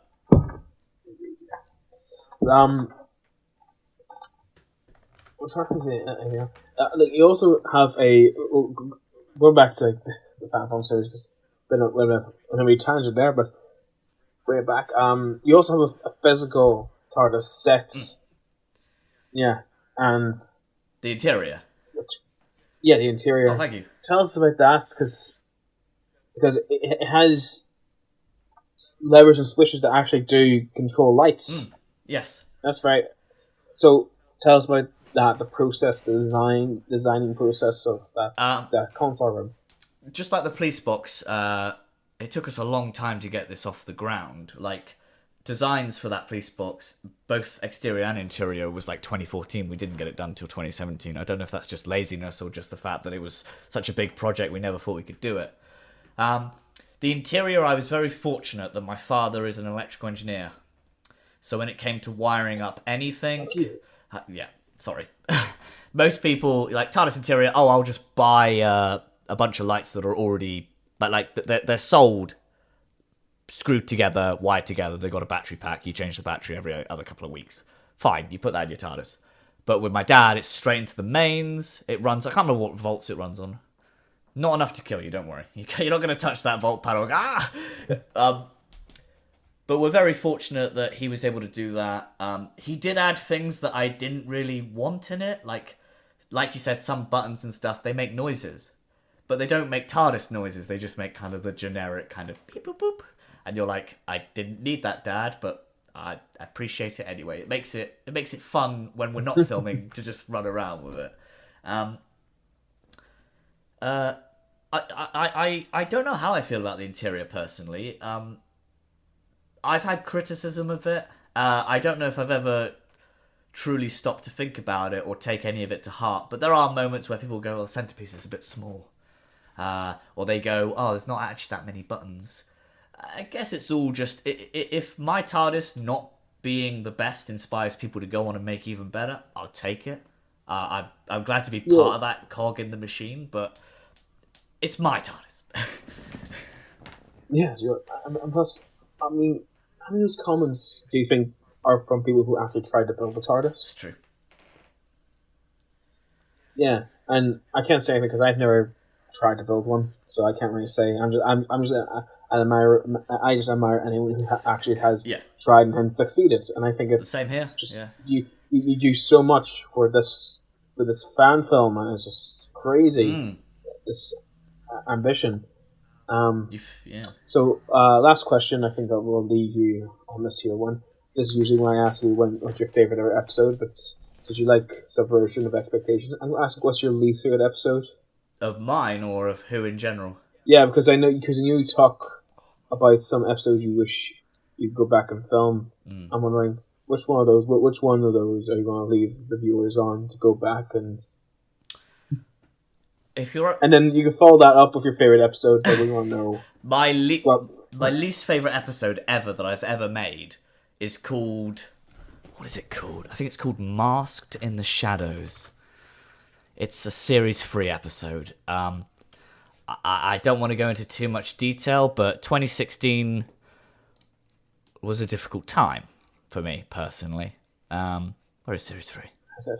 I went through... Is it Masked in the Shadows? Yeah, it's Masked in the Shadows. I went through my first ever breakup, which, is always the worst. And let's just put it... a fallen brother. We had high hopes for Series 3. We had new cast and crew and stuff like this. And I've stressed this before in videos and everything. I try never to let my personal life and my YouTube life overlap. And I know I'm talking to you about that, and I know there's a lot of channels out there, Luke and Meg and so on, who do that. It's something personally I don't want to do. Because if in the worst case scenario, I had a girlfriend and she appeared in the series, and maybe her family appeared in the series and her friends did. If something went wrong, God forbid, that could put a lot of stuff in jeopardy. You're like, oh, we can't film anymore because she left and took the kids,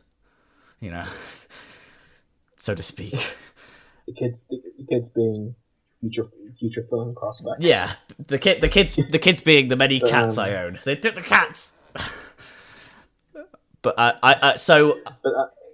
it was a rough. Go back to the series. Yes, it was like it was probably the lowest point in my life, and I kind of gave up with a lot of stuff. That episode was filmed in a day. It's got the shittest script ever. It's 8 minutes long. It's debatable if you can call that an episode. I'd like to hope in some ways, and it's one of the reasons that I never take down bad content, is you can kind of see the highs and lows of my life, my friend's life, and also it goes to show that we all go through difficult things, and you can still come out making something you're very proud of. If I could do it, anyone can do it. Yeah. End things off. Your favourite episode? That I've ever done. You've ever done, yeah. It hasn't come out yet.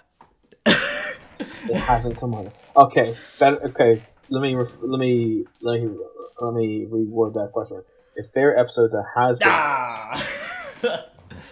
Oh.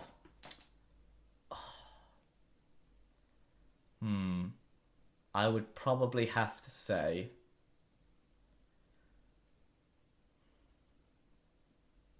Sorry, that's a long pause. I've not frozen, don't worry. It's fine. I'll grab a book and wait. Yeah. I'm currently studying for my theory test, so I'll get some revising done as you think. Am I allowed to choose one of Series 4 and one of Series 5? Are you stuck between two episodes? Well, actually more than that. Because wow. With Series 4, there's a great two-parter. But with Series 5, Sam's finale as a whole, all 3 episodes, I think are good. I don't know if I can pick one. If I was to pick one, I'd pick End of the Line. End of the Line's my favourite Series 5 episode. That's a good episode. It's kind of got that... I think for multi-parters, I think you classify it as one, like, Sam's last 3 episodes, that trilogy kind of is one big episode. Yeah. I think fans refer to it as the Heart of Darkness with the blue diamond and stuff. So I'd say that. My Series 4 bit that I was just briefly mentioning, there's an episode called Perfect World and Running. It's a 2-parter. If I did it again today, I'd do it very differently, but the story concept is basically there's a man who is slowly becoming more and more unable to... He can't walk anymore. He's kind of... I think it's the same as what Stephen Hawking's had. I can't remember what it's diagnosed as, but he knows basically he's soon not going to be able to move his arms, move his head, and he's just going to be in a vegetational state, basically. And he makes a perfect world, a virtual world you can upload your consciousness to. I know it's been done before. It's a story that's quite common with stuff like that. But it was kind of just a nice episode, basically saying... It was trying to encourage people to but love the bodies they're born in and love who they are. And I like episodes like that where you leave going... You learn something, and hopefully about yourself. And I feel like there's that message plays very... I think that's a very important message, especially for today. Yeah. For today, those values is something that is very, very much... It's something that's very...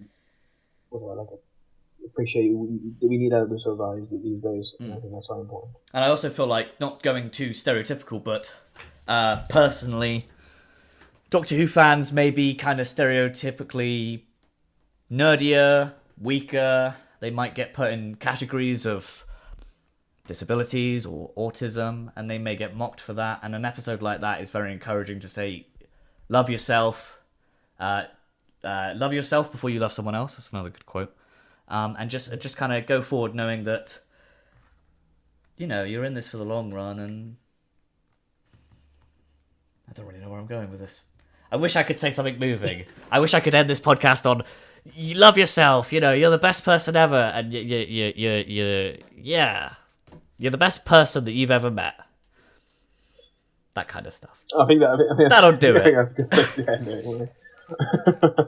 Alright. That was really, definitely check out those episodes. Yes. That Mark just, Well, not the bad one. Especially that one. Well, get the views up on it, yeah. A little bit, yeah. I mean, more views is not a terrible Yes. thing. Alright. Thanks, Mark, for joining us today. It's been really nice talking with you, and best of luck with Series 6. It's to people listening to this podcast, go check out the Series 6 trailer. It's a massive step up for, I think, for fan films in general. Thank you. So I appreciate that. Just check it out. Yeah. Thank you again, That's Mark. all right. It's been an honour chatting with you, Dan. It's as I mentioned earlier, you're someone I very much admire, and I was quite starstruck when you asked, because I am. If you know me, if you meet me in the street, I am just a normal guy. Do this as a hobby. I'm someone who, as we know from this podcast, once you get talking, can go on.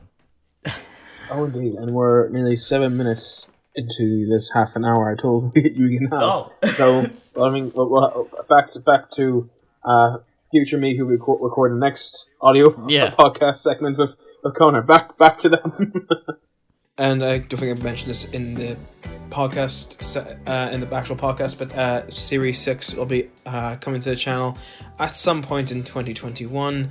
They're hoping for an earlier release in 2021, but because of the pandemic, it's very hard for them to figure out the release just yet.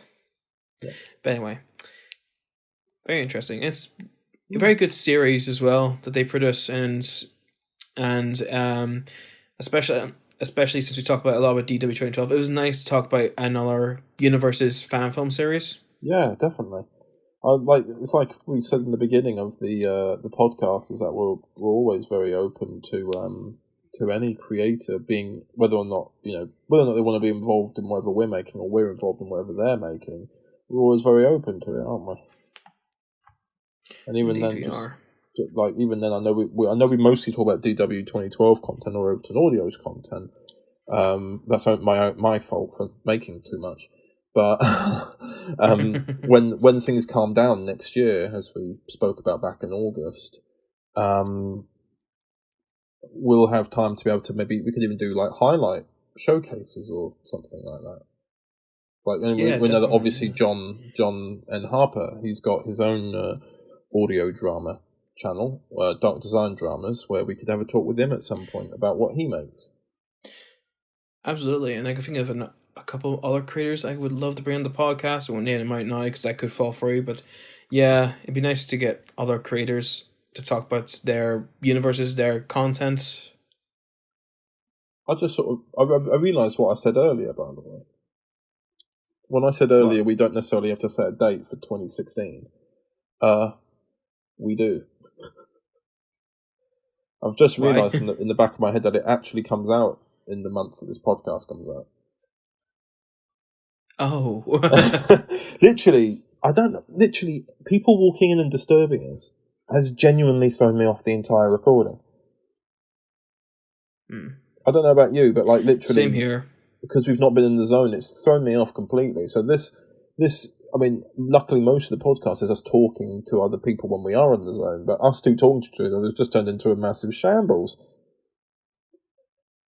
I think it is true though. It is like acting a bit, isn't it? Where yeah, we're trying to act like we're in control and it's all okay, but we're very disjointed right now because this podcast was already going to be disjointed as it was because we had to record in different parts, and now people keep coming in and disturbing us. I'm just like, why is it? Yeah, and we can only hope it's so true though, because we are already recording in an odd order, whereas we would usually record together in one big segment. We're having to do that in 2 or 3 segments.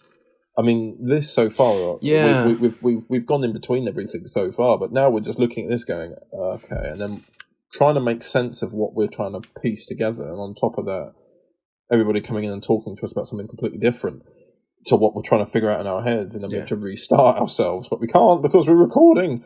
It's just absolutely maddening.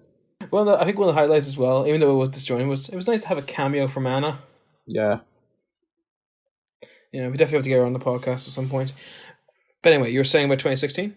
Yes, I've now, in the time that I've been complaining about how the podcast has been going so far, I've looked up the date for 2016, and I'll drop it in now. It comes out?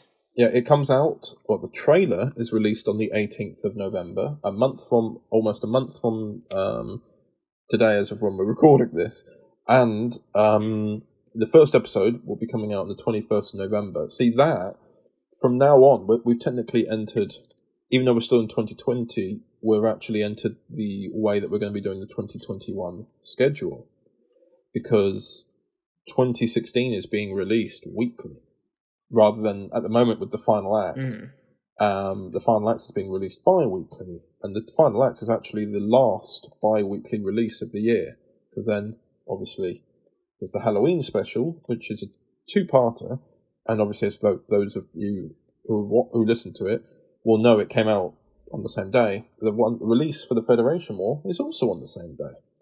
And then you've got 2016. Have you thought, this is something I've got to think about, is that December's podcast, I've got nothing to talk about regarding Overton Audios other than the Christmas special. That's the only thing I've got coming out in December. And also the Untitled Chapter Christmas special. Oh yeah, I keep forgetting that, because it's coming out on your channel first. It's coming out on your channel first, but I've got it written down as New Year's Day on Overton Audio's YouTube channel. Yeah, Maybe but, we shall burn that bridge when we get to it. Yes, indeed. So hopefully next month we're a little I bit meant more... what I said. Yes, oh no. More burning, is it? More fire? Yes, more fire. God. Anyway, find out next month how the bridges were burned by Daniel J. Merry Christmas. So, anyway. yeah, if you think about it, next month's podcast will have to be Christmas themed in some way. And that's true. And this is the last podcast I'll be recording in this house with my family, the family home. Next month when I record, it will sound more echoey because I'm going to be in an apartment rather than this room.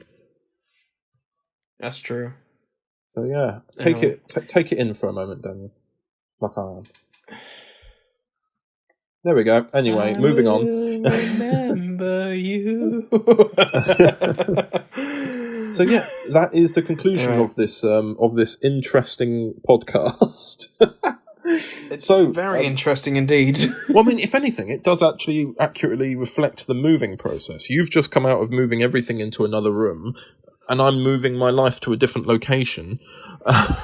And at the moment, we're trying to make sense of it all, and it is always chaos when you move. So it is. It always is. Yes. And it's actually more helpful that we've actually packed this podcast in with other segments, because we haven't had to talk as much. Imagine if we had more talking to do. Yeah. Madness. It was a bit of mad. Hopefully November's, when we record for the next month's podcast, that it will be more consistent and it'll be all good. Because it wasn't ideal. This type of recording, and it will surely be better next time. Yeah, as in lock the door. For both of us. I won't have that problem. I'll be living alone. I'll never have to have the issue ever again after this. Is it ironic? Is it ironic at all for you that I'm moving, which means I will never have the issue of anyone walking in on me, and as a result, this podcast, everyone has walked in? It's not the irony. It's almost like everyone said goodbye. Everyone's saying goodbye. They want to give me work. That's what they want. Anyway, we should really end this. Anyway, yeah. So we should really end this, yeah. Yes. So, Daniel, goodbye. Goodbye. This isn't goodbye. It's supposed... Alright, thank you all for listening to this podcast. Sorry, it's been so disconjointed. We've lost our minds. We can only hope next month will be better. Take care, everyone. And before we muck it up again, just have a good time. Hope you good. English no good right now. Yes, I'd love it if someone walked into the room again. Goodbye, everyone. All right, bye.